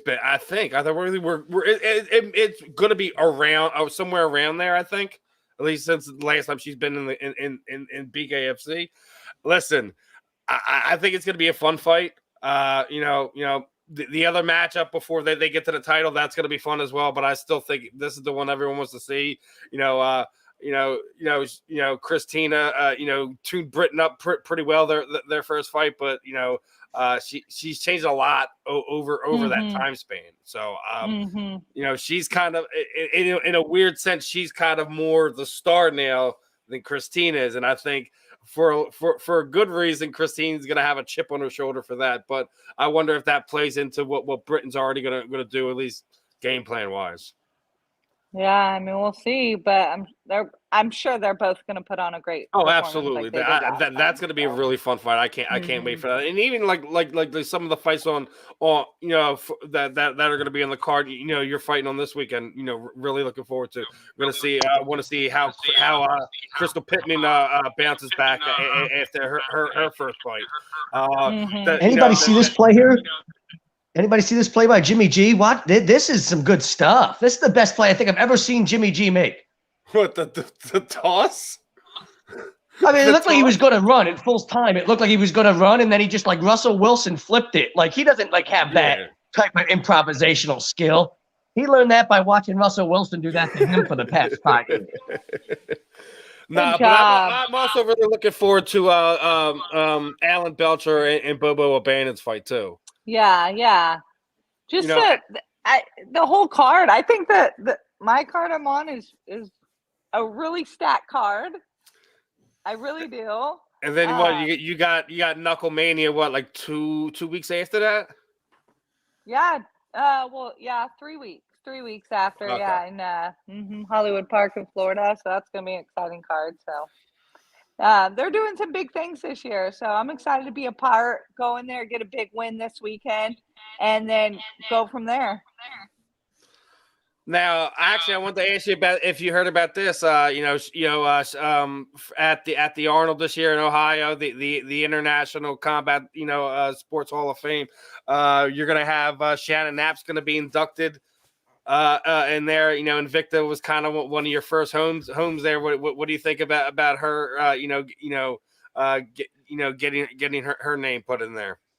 I think it's awesome. Shannon did a lot of things when she worked for Strike Force and then started working for Ivica. So her and I always worked well together. I have a lot of respect for her. So I'm excited for her. So a long time coming. Yeah, I think we also got I think Stipe's getting in there. You got Frank Shamrock's getting in there. Vinny Panzianza getting in there, and good old Burt Watson. Gotta love when Burt gets some love that's too. Awesome. Yeah. Mm-hmm. He's Captain Energy. I love Burt. Oh yeah. Now, what are you thinking on your next one there, Daniel? Oh, what I was going to ask is, I know that you're a twin. How's the dynamic of getting into combat sports, having a twin? Because I know that she was training as well for a while. How's that? How did that go? Yeah, I mean, my twin sister, she was training, with me at the MMA lab before we went pro, and she fell in love and made some different decisions, right? But I think that's something that eats at her. If she would have made different decisions, she just stayed her ass in the gym. Like, I think Joel could have gone really far as well. But it's been really nice to have her around for this fight camp. She's been in the gym watching my rounds. She's been a huge supporter. She won't be at this fight. She does like to watch them at home, to be honest.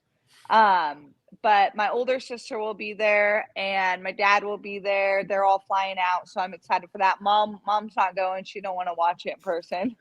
So the bare knuckles just scaring her off. Yeah, she can't do that.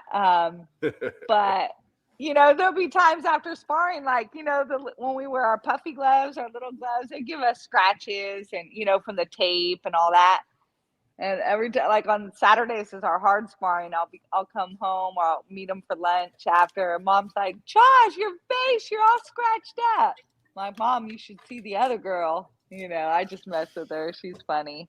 But yeah, my older sister and my nephew, they're all coming. So I'm excited about that. It's a great card. BKFC's got a lot of fun stuff coming up.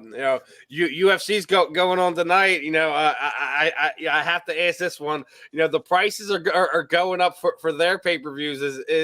Are they going to start scaring some fans off and things of that nature from like typical what you see MMA fans do on fight night? Everyone kind of tries to go to a house and watch the events is what you're going to see more and more of than people trying to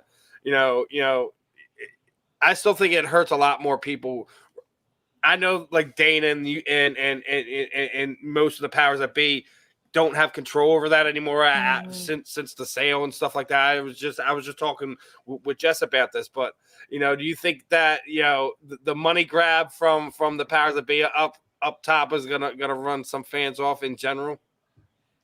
I think it's going to, yeah, because people don't like change. People don't like paying for more money for something they like. At the same time, like, I don't know how it is in that area, but I mean, here there's like a lot because Arizona passed for sports betting. So like you can go anywhere now and they're showing the fights. There's a lot of casinos in this area, Indian gaming casinos, and they have really nice areas to watch the fights and it's for free. So I think especially in Arizona, you're going to see a lot of people out more watching the fights like that. How far are you from Sedona? That's my opinion. Sedona, I'm about an hour and a half. Hour and a half. Okay. If I'm, yeah. So where exactly are you in Arizona? I'm like in outskirts of Phoenix. So I could just jump on the 17 and start heading up the mountain to get to Sedona. Right. The Red Rock Canyon, all the Red Rock Canyon mountain areas up there in Sedona and Flagstaff and all that. That is gorgeous area of the country. Oh yeah. Beautiful. I remember going on vacation there as a kid and being there multiple times. And we drove past some of the Indian the Indian gaming areas, the casinos and all that they had out there that is kind of cool to see. That now they're passing all those laws. I'm a huge sports gambler, so that's cool to see that they're passing all that stuff out there and making it into a big thing. Yeah, it's been a long time coming here for sure. Yeah, Zach's a betting degenerate. It didn't get passed a couple times, but this year, last year it did, and so I mean it's getting people out now. So there's Jimmy G. There he is. There's the interception. There he is. Jocelyn, you know how we do things at the end. As we wrap it up, throw the proverbial microphone over to you. Anyone you'd like to thank, training partners, shoot at the social sites, any sponsors you have, anything else like that. The time is yours, my friend. Well, first of all, you guys, thank you again for having me. I always enjoy talking sports with you guys, so I appreciate that. But of course, shout out to my teammates, everybody at the MMA lab, Courtney, Leslie, Olivia, thank you for pushing me in this fight camp. Randy, Magic Mike, thank you for everything. And then of course, shout out to my sponsors, Mad Tasty. Excited to get the W next week. Thank you for having me, guys. Oh, it's always a pleasure to have you on, my friend. Best of skill, hopefully you get out of there unscathed and you can get back in there as soon as you can. Other than that, my friend, I'll be in touch. Obviously, come draft time, maybe we'll get you to come back on and talk some Chargers. When their pick comes on or something like that. We always do some fun stuff and things of that nature. Hell yeah, let's do it. I think we're pick 17. So you're right around the time when we're picking. What we got? I think we're 15. We're 15, 16, and 19. 15, 16, and 19. Yep. So yeah, let's have some fun. I think let's get you on for that. And Perfect. the next fight, etc. What you always know we're always gonna give you a ring, whatever. So enjoy the rest of your afternoon. We're gonna keep trucking on here. Best of skill on the 29th, guys. Make sure you check out Jocelyn's fight. She's going to be doing her thing. That's a great card lined up that you got for you in Jackson, Mississippi next weekend. Appreciate the time, my friend. I appreciate it, boys. Have a good night. Bye. All right, good luck. Too. All right, everyone. That was Jocelyn Jones Lieberger. We're going to be switching gears immediately. We got our next guest lined up in here. Yeah, switching gears. Let's please. So, because I need a beer after watching Jimmy G do that. So let's just switch gears and get to our next guest for my sanity. Gleason's Bar. Speaking of beers, you like that segue? That was professional.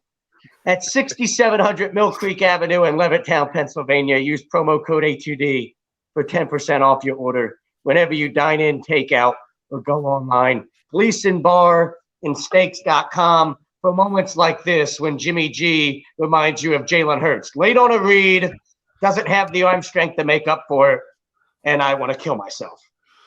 With that being said, welcome on our next guest, returning Mr. Speaking of somebody who can kill how people. we feeling this afternoon, brother? What's going on, guys? Thank you for having me. It's always a pleasure, man. You know how it is. You got the fight lined up. I always love showing not only the local fighters, the local promotions. Obviously, just had Jocelyn on here. We had Gus on here. I had a nice lineup leading up to you. You got your big fight coming up here again. Had you on before the last one. You got the W, man. You got in the win column there. We're getting ready to get back into it. Was a CFFC, was it 105 on this one? Yeah, 105. Yeah, I got the win on the last one. It was great. Best moment ever. Got a big TKO. But how was it to get that win out of the way in the promotion in CFFC? Do you feel like it kind of takes a little bit of the pressure off of you now, and then you can kind of And Yeah. you can fight like a little bit more, just focused on the fighter and not trying to get that first win. Yeah, that's exactly what it is. I felt the pressure. I needed that win. Now I feel a lot better. It's like, okay, I could do this. But yeah, I always knew I could kind of do it, but I needed that win just to prove it to myself and everybody else. So yeah, it was important. It's always important to get the first one out of the way. Like listen, especially when you lose your first two like that, and you're always gonna have haters and people in your circle and out your circle, be like, are you sure you really want to do this? Is this really what you want to do? Right. Sometimes I'm pretty sure as soon as the referee got you off him. It was just a whole nother, a weight feel like you got off your shoulders. I'm sure once you got back in training camp you started looking and seeing things a little bit differently, things of that nature, right? Yeah, that feeling was just insane. Like, I can't even explain it. A great feeling. But, then my coach told me, that's over with. You were better than that guy. That's done. Don't just, settle with that and get stuck on that win. Oh yeah, obviously. Like I say to everyone, like listen, it doesn't matter if you're on a 10-fight winning streak or whatever. Like in between each camp, you should be going over yourself like a fine-tooth comb. Like all right, I need to get better here. I need to get better here. I need to get better at this. This was wrong in that last fight. That was wrong. I need to fix this. Like you should be be your own mad scientist. Technically, bringing a new creature out there every time you sign a fight contract. Right. No, you're definitely right. So, I know, we're going to mix things up a little bit here. How you feeling about what happened with the Eagles last week, man? Yeah, I knew, I didn't think they were going to win that game, but, I thought they would play a little better than that. So it was pretty. Listen, I literally said it on here. Like all I wanted was a good game out of the coach, out of the quarterback. We didn't get neither. They both dropped the ball there. These people are killing me with their Jimmy Garoppolo comments. I mean, we could say some of the same stuff about Jalen Hurts, right? But, I mean, good Lord. Like, man, is this guy. Oh, they blocked the field goal. Oh, wow. Jesus Christ. Green Bay they're begging San Francisco to win this football game. I mean, they really are. Like, Green Bay should be winning like they're going into 21 zip or something right now. Yeah, I got Oh, my God. If Jimmy Garoppolo didn't suck so much ass cheeks, I mean, like, seriously, this is what they're talking about in the comment section. You're at least down 4.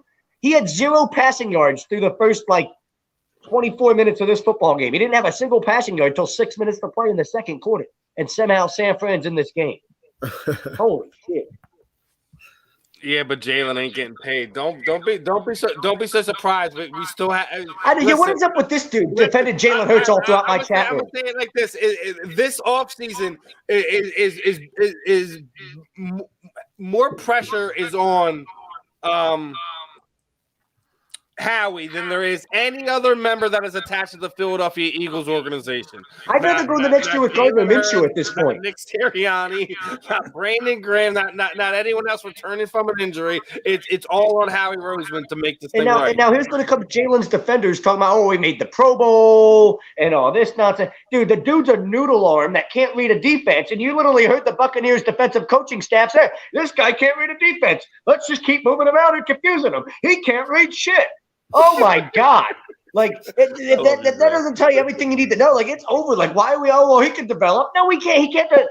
How much more you got to see of him not being able to read a defense before you're like, oh, okay, sorry, the guy just can't read a defense.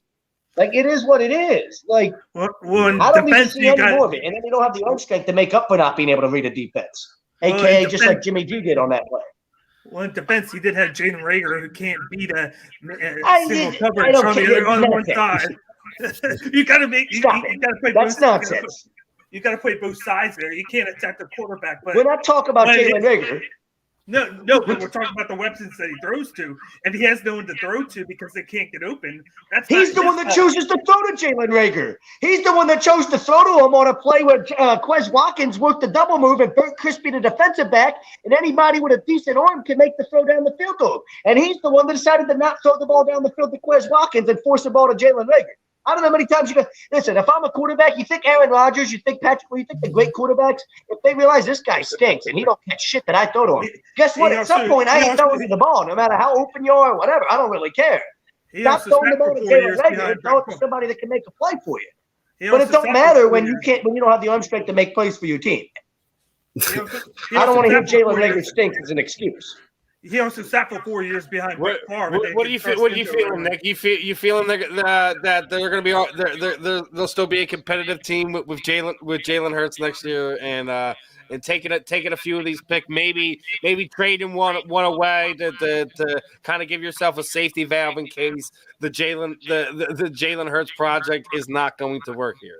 I mean, I saw that they said they're bringing him back or whatever. Yeah, they're definitely bringing him back for sure. Yeah, I definitely think they should have thought about it more, looked around, shopped around. Well, no, if you really look at it, like Nick, look, me, Zach, we've been beating ourselves up over this whole season. Like unless you go and lose more of your assets to go get an older version of him in Russell Wilson. No, that's not going to work. Are you going to? There's still too many questions surrounding Deshaun Watson, but it looks like he kind of wants to go wherever Brian Flores is going.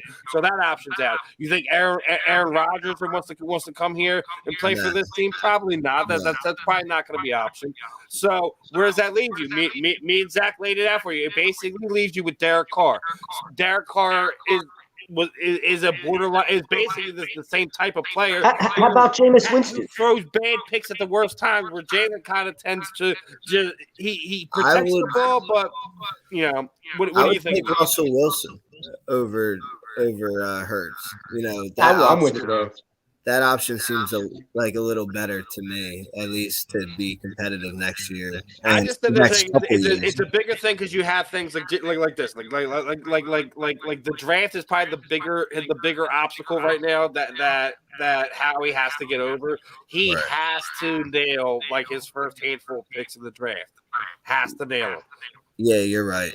Like regardless of what you do, you need to get better on defense. You need an edge rusher. You need a linebacker. I think those should be the first two pick, and that third first round pick should be traded back for next season as a security blanket, so you have two picks to move up to go get a what's going to be a quarterback heavy draft next season. Right. No, that makes a lot of sense right there, but. I mean, my thing is you need an edge rusher. You need help up front. You need a linebacker. But also to Daniel's point, you do need another legit wide receiver. Somebody, even if Quez is a guy that is a playmaker for you. If you can go and get somebody like an Allen Robinson, you're okay. Allen Robinson's a good name. You've already talked about that. Now I know a lot of fans that are really hot on the fact that Calvin Ridley wants out of Atlanta and things of that nature. That's not a bad name either, especially with the first round picks you have now. That's an interesting conversation, depending on what it'll take to get him. I mean, you can't, if you're Atlanta, you can't demand multiple first for him. So I mean, if you give a first round pick and I don't know, one of these contracts and these players that we want to maybe get rid of that still has some value, does that not get you Calvin Ridley? Is that not an intriguing idea? I don't think you have to give up a first to get him. You might not even need to, right? Hopefully so. That you're going to have at least two firsts that you're going to be taking. You should be able to trade a second or a third or multiple other picks or a player to make something happen to go get him here. Yeah. Absolutely. Because if you think about it, then you would have, hypothetically, obviously, you would have Ridley, Smith. You would leave Quez Watkins as your slot.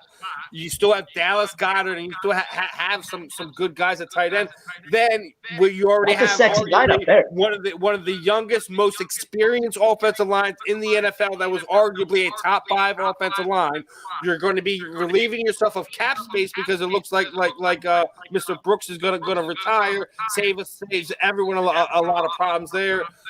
Maybe you see where you go. I still think if you go and get a veteran type wide receiver and maybe either re-sign Steve Nelson or go and find another type of guy in that ilk.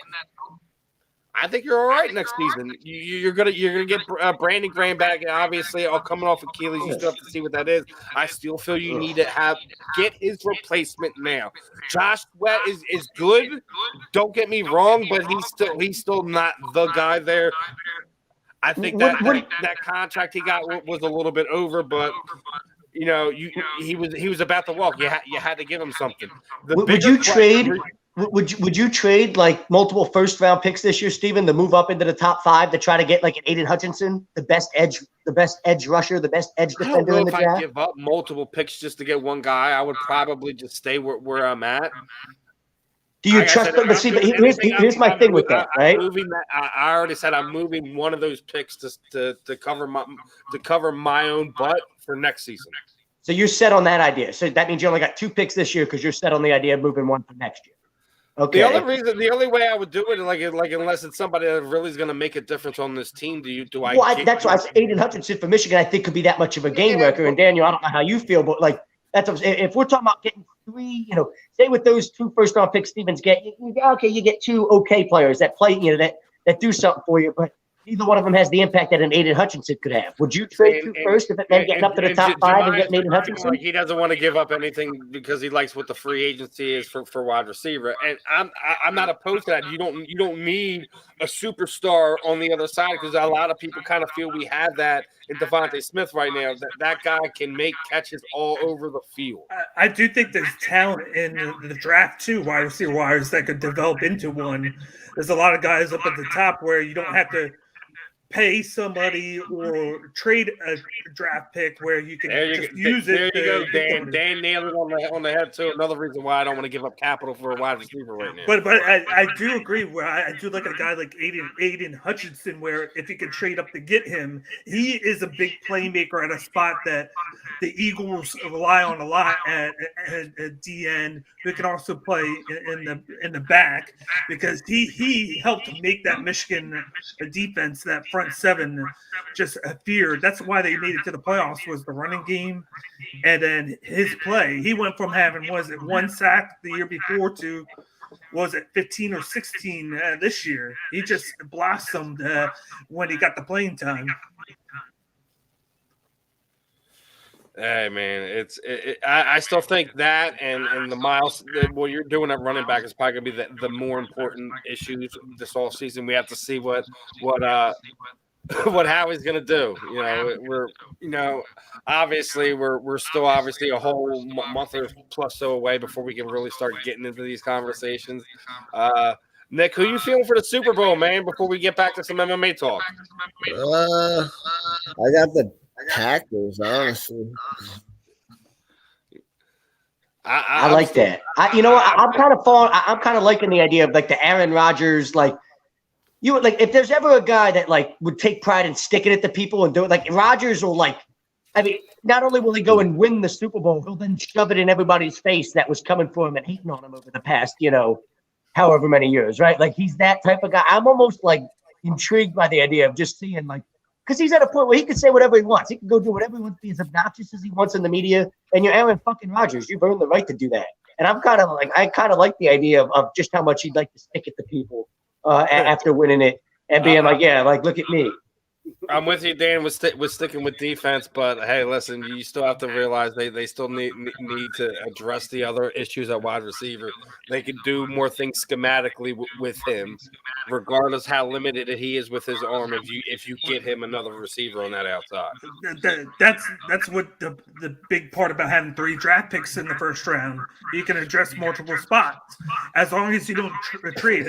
I do get you want to trade to next year, but I feel like you can't truly adjust to next year, not knowing what there is there yet, where you want to kind of use these picks to help your team now. Maybe if in the moment you don't, one of your pieces that you want to get gets picked and you don't really have anybody, instead of relying on somebody that falls to you, maybe then you trade back. But I can't think your first priority should be to trade back. Oh, well, we know Howie, though. Howie loves the idea of trading back. You know what I mean? That's how I'm actually with Steven. It's such a Howie nerd thing. I'm gathering assets. assets. You know how we know we love assets, and then I do nothing with them. But my thing is, it is also it covers his butt on the decision to run with Jalen. It just covers his butt for everything. You know what I mean? You go and get yourself you go and get yourself the second or third best linebacker in the draft. But we know that's not happening. If you really think Howie's drafted a linebacker, right? I know everybody's like, "Oh, no, Kobe Dean from Georgia." They're not drafting a linebacker with any of those first-round picks. He's going to pull a FedEx delivery driver off the street. I think all the best edge rushers will be gone. I would probably, knowing how they are, the other thing is Derek Barnett is gone. Derek Barnett is gone. I'm probably with you with that first one. Is probably going to be that DF. Yeah, I know. I'm with you, but let's still. Let's switch it up real quick. We got another like 10 minutes or so. I want to talk with Nick about this fight, man. Obviously, getting back in there. What are you going to be looking to kind of showcase in this one? Obviously, you got the stoppage. This one, like, what do you want people to see that the other tools in your tool belt, or you just basically whatever this guy's going to give you is you're gonna work with. Yeah, I'm just coming to knock him out. Every fight I come to knock him out, So he's coming to wrestle, I think, and he don't really strike too much. So I'm looking to keep it on the feet and fight. It's the same game plan as my last fight. And, I can wrestle if it goes there, so that'll be fine too. But I'm looking to just smash him on the feet and go pro right after this fight. So this is a big one. So I guess this is probably one of your buddies. He wants to know, want to have us ask you some questions. Is he going to be in the UFC? Is that one of your goals? Like I said, I was talking about it earlier. Like we're seeing a lot of the shift in what combat sports is right now. You see bare knuckle boxing really taking off. You're seeing other promotions, getting cracks at some of their top tier guys. We're gonna see tonight. Depending on what happens with the potential contract dispute with Francis Ngannou and Dana White in the UFC. He's playing coy, acting like it's just business as usual, but I think behind the scenes that's not true. We've seen kind of an exodus of thing. Is the UFC the goal for you, or would you think that you can kind of get the same kind of I guess the notoriety is kind of the word if you're not gonna try to make that run to the UFC, or if you're going to go Bellator or PFL or etc. Yeah, I mean, I think UFC is definitely the top goal. I think they, pay the most. It's just the dream to be a UFC champion. That means you're, on top of the world, basically. All the other promotions are working to get there. So I consider that like the world champion is the best. So I definitely think UFC is the goal. But I mean, as a professional, the goal is to just go professional. So any big league that would sign me and then work my way to the UFC. And that's one of those reasons I'm asking, because you look at Bellator, you look at like they also have a lot of good, like, and I mentioned them because they're the ones in the United States. We still haven't talked about like one FC is quietly one of the biggest promotions we have in combat sports as far as viewership, etc. Like those things that promoters love and things of that nature. They're another one, and they do a lot of promoting in the lower weight classes. That's where you live at. That's where you make your home. So I got to ask you, man. If one of these other promotions saying, hey, Nick, we'll take you overseas for the next, your next, 3-4 fights, and we're going to be going through this, and they have, I think, a better pay scale as well when you look how it starts off, anyways. Yeah, me and my coaches joke about it because I walk around at 126 pounds. So, I could probably make 115 if there was a weight class here. And, I know one FC, I don't know if they have that, but I know that in China and Japan, they have a lot of lighter weight classes because there's a lot of lighter guys. So technically, you know, we always joke about me going overseas to find better fights and, you know, go fight over there. It's not a joke. I mean, you go look at, you know, guys from our area. Look what Sean Santella's had to do over the years. He's taken a lot of fights in Russian, things of that nature. Like he does a lot of moving around to get fights to keep active and things of that nature. I think a lot of fighters like through the years have been just UFC. But I still think it as it like this. Like, listen, you guys have a small window to be able to compete at a high level, especially with as the sport continues to grow and things of that nature. Listen, I would never limit myself to one promoter. Like I would never marry myself to anything like that with the way the sport is built this day and age. You know, UFC is great, but you know, I've heard fighters that, you know, get paid more going to Bellator than they were getting paid in UFC, and and when that happens, like when people are like, oh, well, it's not the UFC. Well, what are we even arguing about? Like because of the perceived notion of what the UFC is compared to Bellator isn't an inferior product in my opinion. I think wherever the top fighters until you get everyone to fight under one promotion, which will never happen because it's never been able to happen in boxing for well over 100 years. They still can't get it. You're never going to have that. So that idea, that notion needs to be thrown out. So at that point in time, it's wherever you feel you're taking care of the best, where you feel your future can grow. Those are the options. What I feel that any young fighter should be looking at, not just like I want to go to the UFC. Well, I think all you guys should try to, you know, make sure that you guys are paid properly for your time, your coaches are taken care of, etc. And also have something to kind of build upon. The UFC does have that for the top 5%ers. That's not a lot when we're talking about fighters. I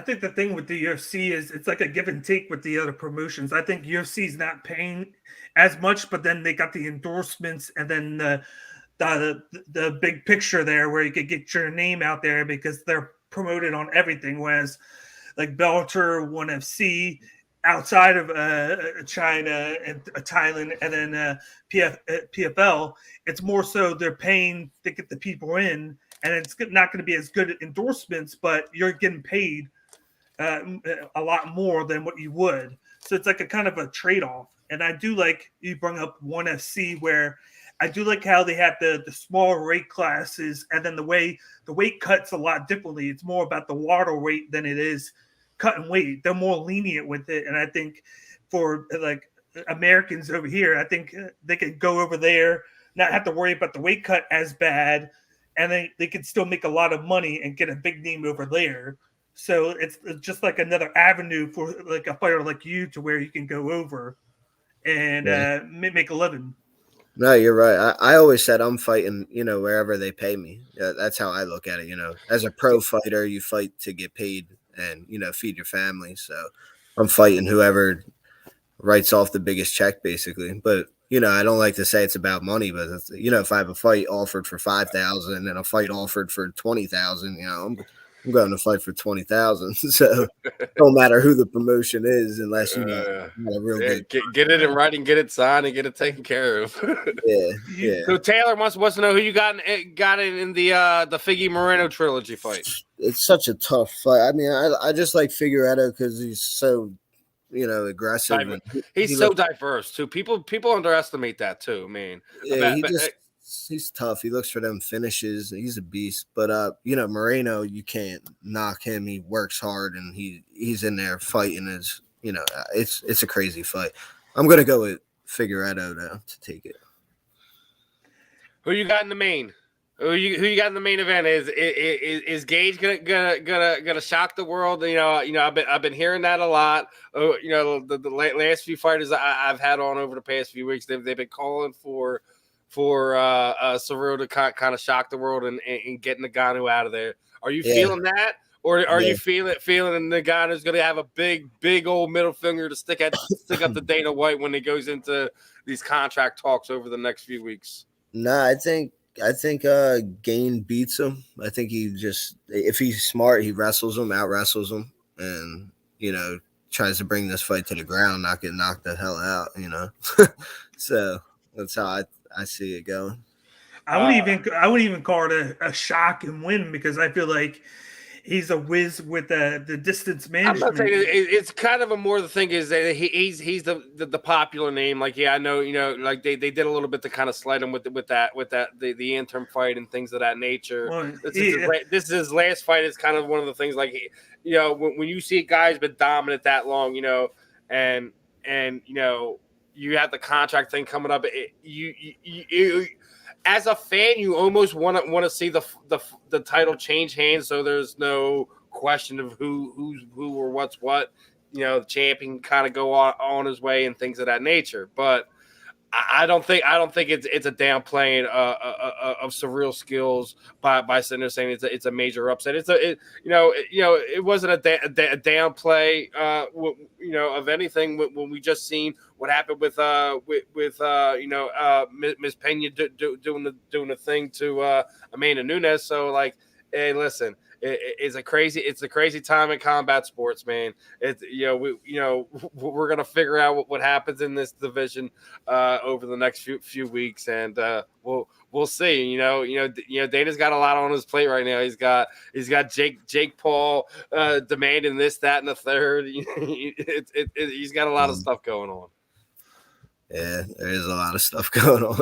Hey, listen, and that's also because we went almost a month without fights, so now everything's gonna get crazy. We all know, like, a lot of the promoters put together big events for and around the Super Bowl. It's gonna be a crazy time over the next month, both locally. Here in the United States, internationally, the combat sports scene is always crazy.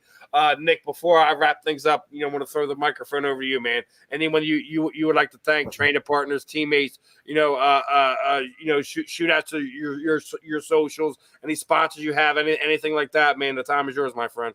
Yeah, I just want to thank my gym, American MMA and wrestling, my teammates. There's a lot of them. Amir Rappa, Johnny Gentile, Josh Sweeney, Rich Rodavello. There's so many of them, but thank you to all of them guys. Thank you to all my sponsors, The Breakfast Nook, Warmac Energy, Keller the Cellar.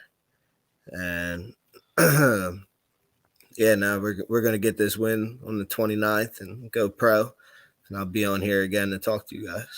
Let's do it, man. Let's do it. Get out of the next gen series and get up to the next level. What Cage Fury's doing. Best of skill next weekend, Nick. Definitely, do your thing, man. Hopefully, you get the stoppers that you want. We'll get you back on here. We'll talk about everything as always, man. We'll keep it fun and keep it loose for you. All right, cool. Thank you, guys, man. It's always a pleasure, Nick. You have a good one. Good luck. You too. All right, everyone. That was Nick Gebhardt. Let me let's get Mr. Burr back in here. Let's see if his echoing's a little bit better. Not my echoing. The wifey fucking called. I'm sick. I'm coming home early from work. Good. Sounds like a text message. Why the fuck are you calling me in the middle of a radio show with like 10,000 listeners? Jesus Christ. Yeah, we've been killing it number wise. I wanna give some amount of love to everyone.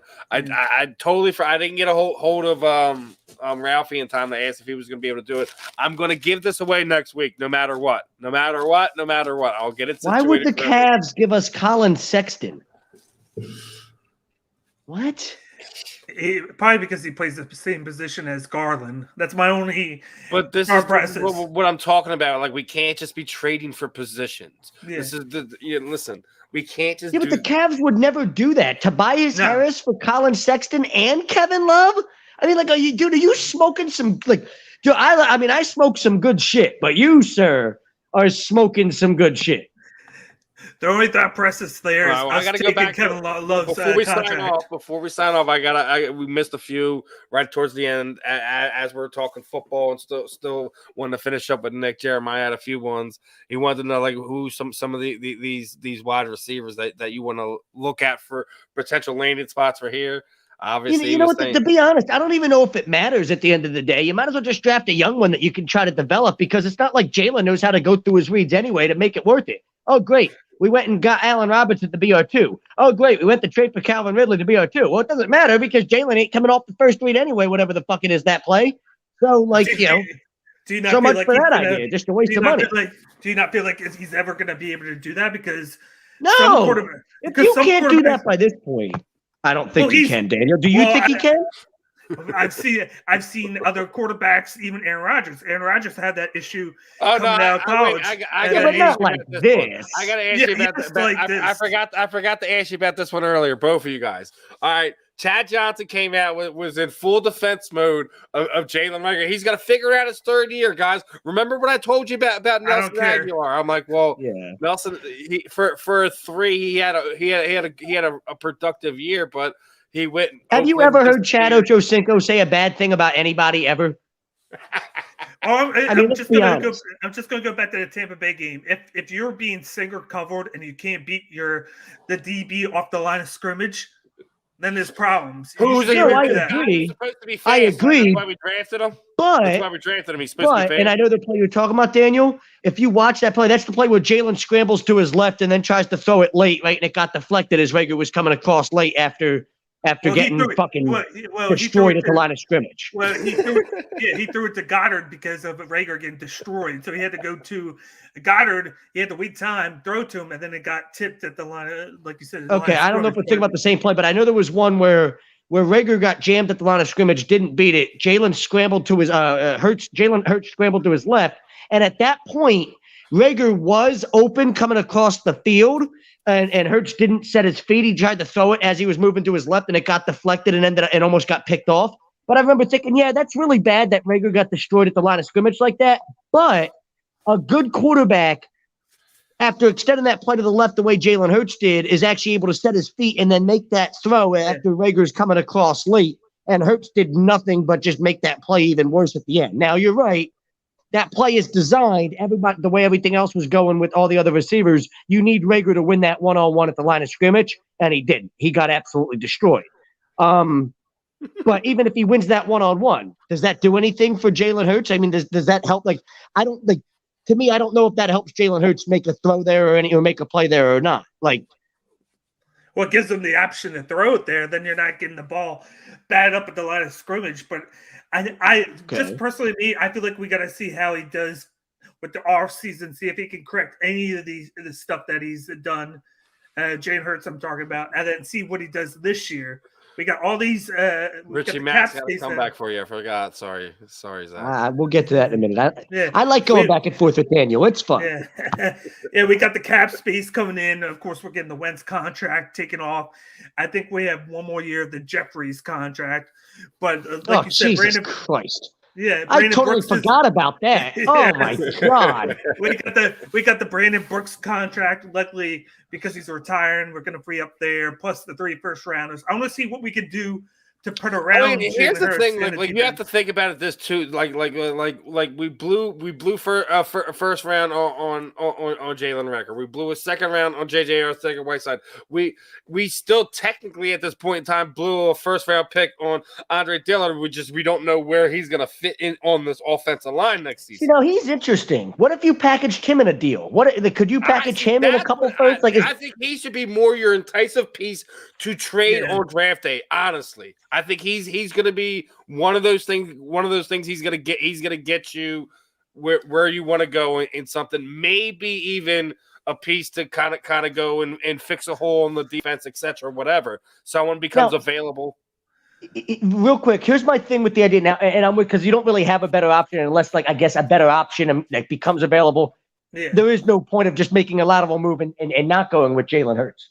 But my response to that is, Daniel, obviously you were like, you want to see what he can do next year because you still think there might be more to develop there. I'm on the other end of that one. I'm like, yeah, no.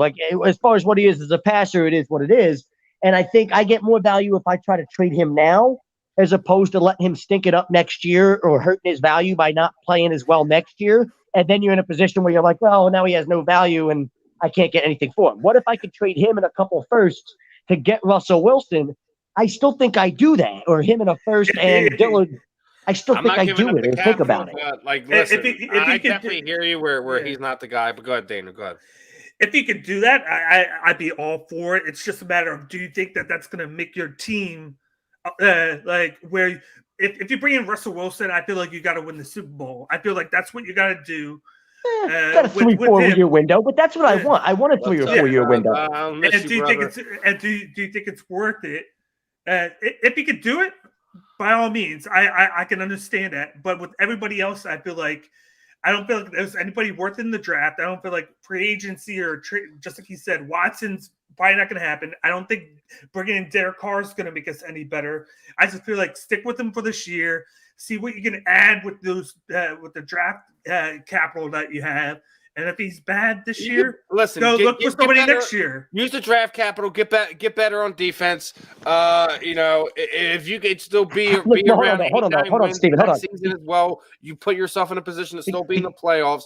And see, you never know what could happen when you like I said, you get a good running game, you get a good offensive line, you figure out what's going on there. If Jalen Hurts can throw the ball 50, anywhere between 23 to 25 times a game and get you at least like 250 yards, you're not bad off.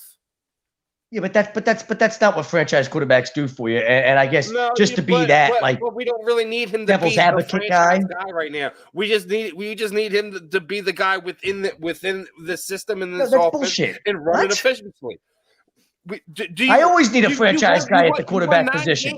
You won 9 games with I don't need Joe Burrow, but I need a franchise guy. What's the matter? All we need him to do is duplicate that again next season. No, and I'll just bring up this interesting point just to be that guy to have some fun with it. But we know Howie and Jeffrey Lurie have loved Russell Wilson forever. I think they were hoping that Jalen was going to be Russell Wilson, but he's not. And now that they're like, yeah, he's not. He could maybe he'll develop into it. No, he won't. But now we can go trade him for Russell Wilson, the actual Russell Wilson. They are with certain things, so we'll see. We'll see. Yeah, but they might. You're right. But Russell Wilson might be the one guy that we've loved this guy for a decade.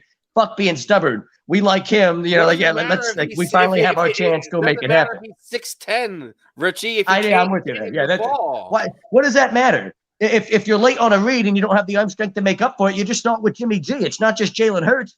George Kittle's the best tight end on the planet. He's open in the corner of the end zone. Jimmy G's late on the read, doesn't have the arm strength to make up for it, and it gets picked on a really similar play to what happened with Jalen Hurts. And that's what I'm concerned about. You talked about this. You can't teach. That you can't develop, Daniel.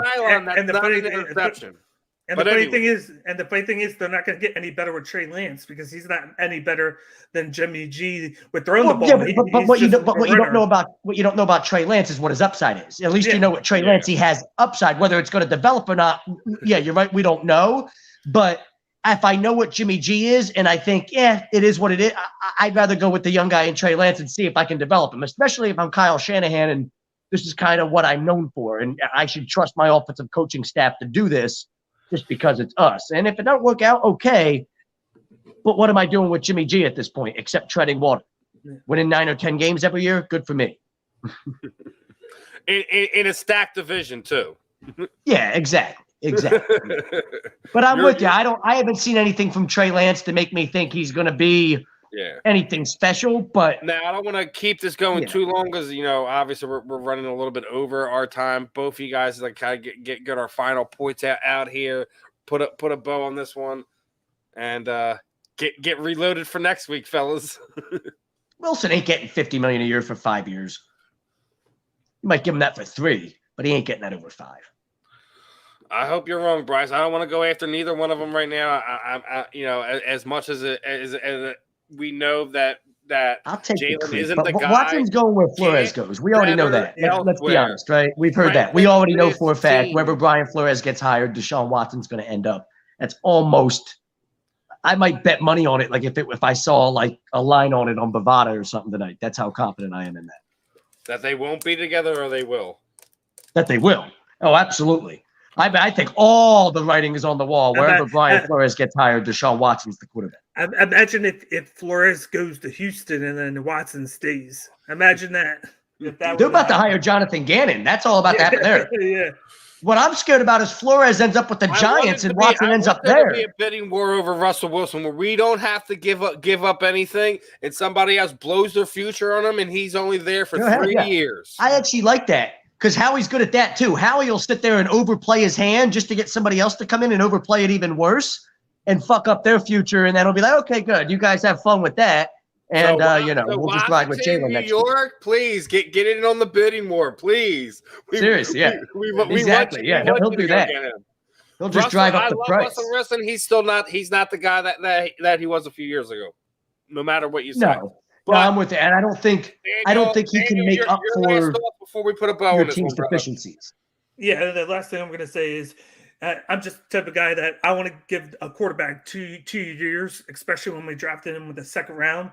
If he doesn't do anything this upcoming year, then move on from him. But I'm the one to see if he can make the corrections or not in the offseason, plus with everything that we add in the draft and free agency, because we actually have capital and money to use to make the team better around him. So if he can show signs of improvement, then stick with him. But if he can't, then I'm with you with moving on from him. But you're not going to have to trade all your picks for Russell Wilson. That would be – you're not trading all 3 for him. You're probably trading Dillard in a first or Jalen Hurts in a first. If you're trading for Wilson, there's no point in keeping Hurts. So you're probably trading Hurts in a first and Dillard or something like that. We'll see. If that's what it took, just one of them, then maybe I would entertain that where you have Hurts, because there's your idea, Steven. You were going to trade a first to set up to get a quarterback next year anyway. So instead of doing that, you just get Wilson with it. Mm-hmm. And then you still have two firsts to put around him, and he has one of the best offensive lines of football in front of him. Correct. Now I am intrigued by going after a wide receiver of some kind in the draft, or Calvin Ridley or an Allen Robinson or something like that. If you figure out the running back rotation and Miles stays healthy next season with what you already have there with Wilson and everything else, Boston Scott, Kenny Gainwell, that you have an explosive team then. I like Gainwell. You guys like Gainwell? I think Gainwell's got a future on this team. He's played his way into a future role now. He's a good pass catching back right now that I want to see more of him running the ball than just be that third down pass. Reminds you of like Nyheim Hines, maybe from Indy. Yeah. Nyheim Hines. Now, listen. I'm with you there, brother. We need to Reggie needs to get out of here. I think all the 3 of us on here, have no love for him. He needs a mental coach in a new destination. It ain't gonna work out here. He's never gonna live up to the expectations of being a first round draft pick here. It's done. You have to move on. He can get thrown into that package. It's over. Jalen a first round, Dillard and Jalen Reagor for Russell Wilson. Listen, I know what you're saying there. I don't. Miami might be intriguing to him. Atlanta won't happen. NYC, New York City, yes. I think he sees the writing on the wall, knows how much crap that organization is. We could be in an enticing because it's close to New York. Yeah, exactly. That's what I said. We're not far from New York, right? You really don't know what's going to happen. We'll see what happens with the quarterback situation here with Russell Wilson. What happens with the rest of the playoffs? We're done here tonight. We'll be back next week. Another fun show. I'm Steve. That's Zach. That's Daniel. Come back for all our shenanigans and keep locked in for everything we're doing over here.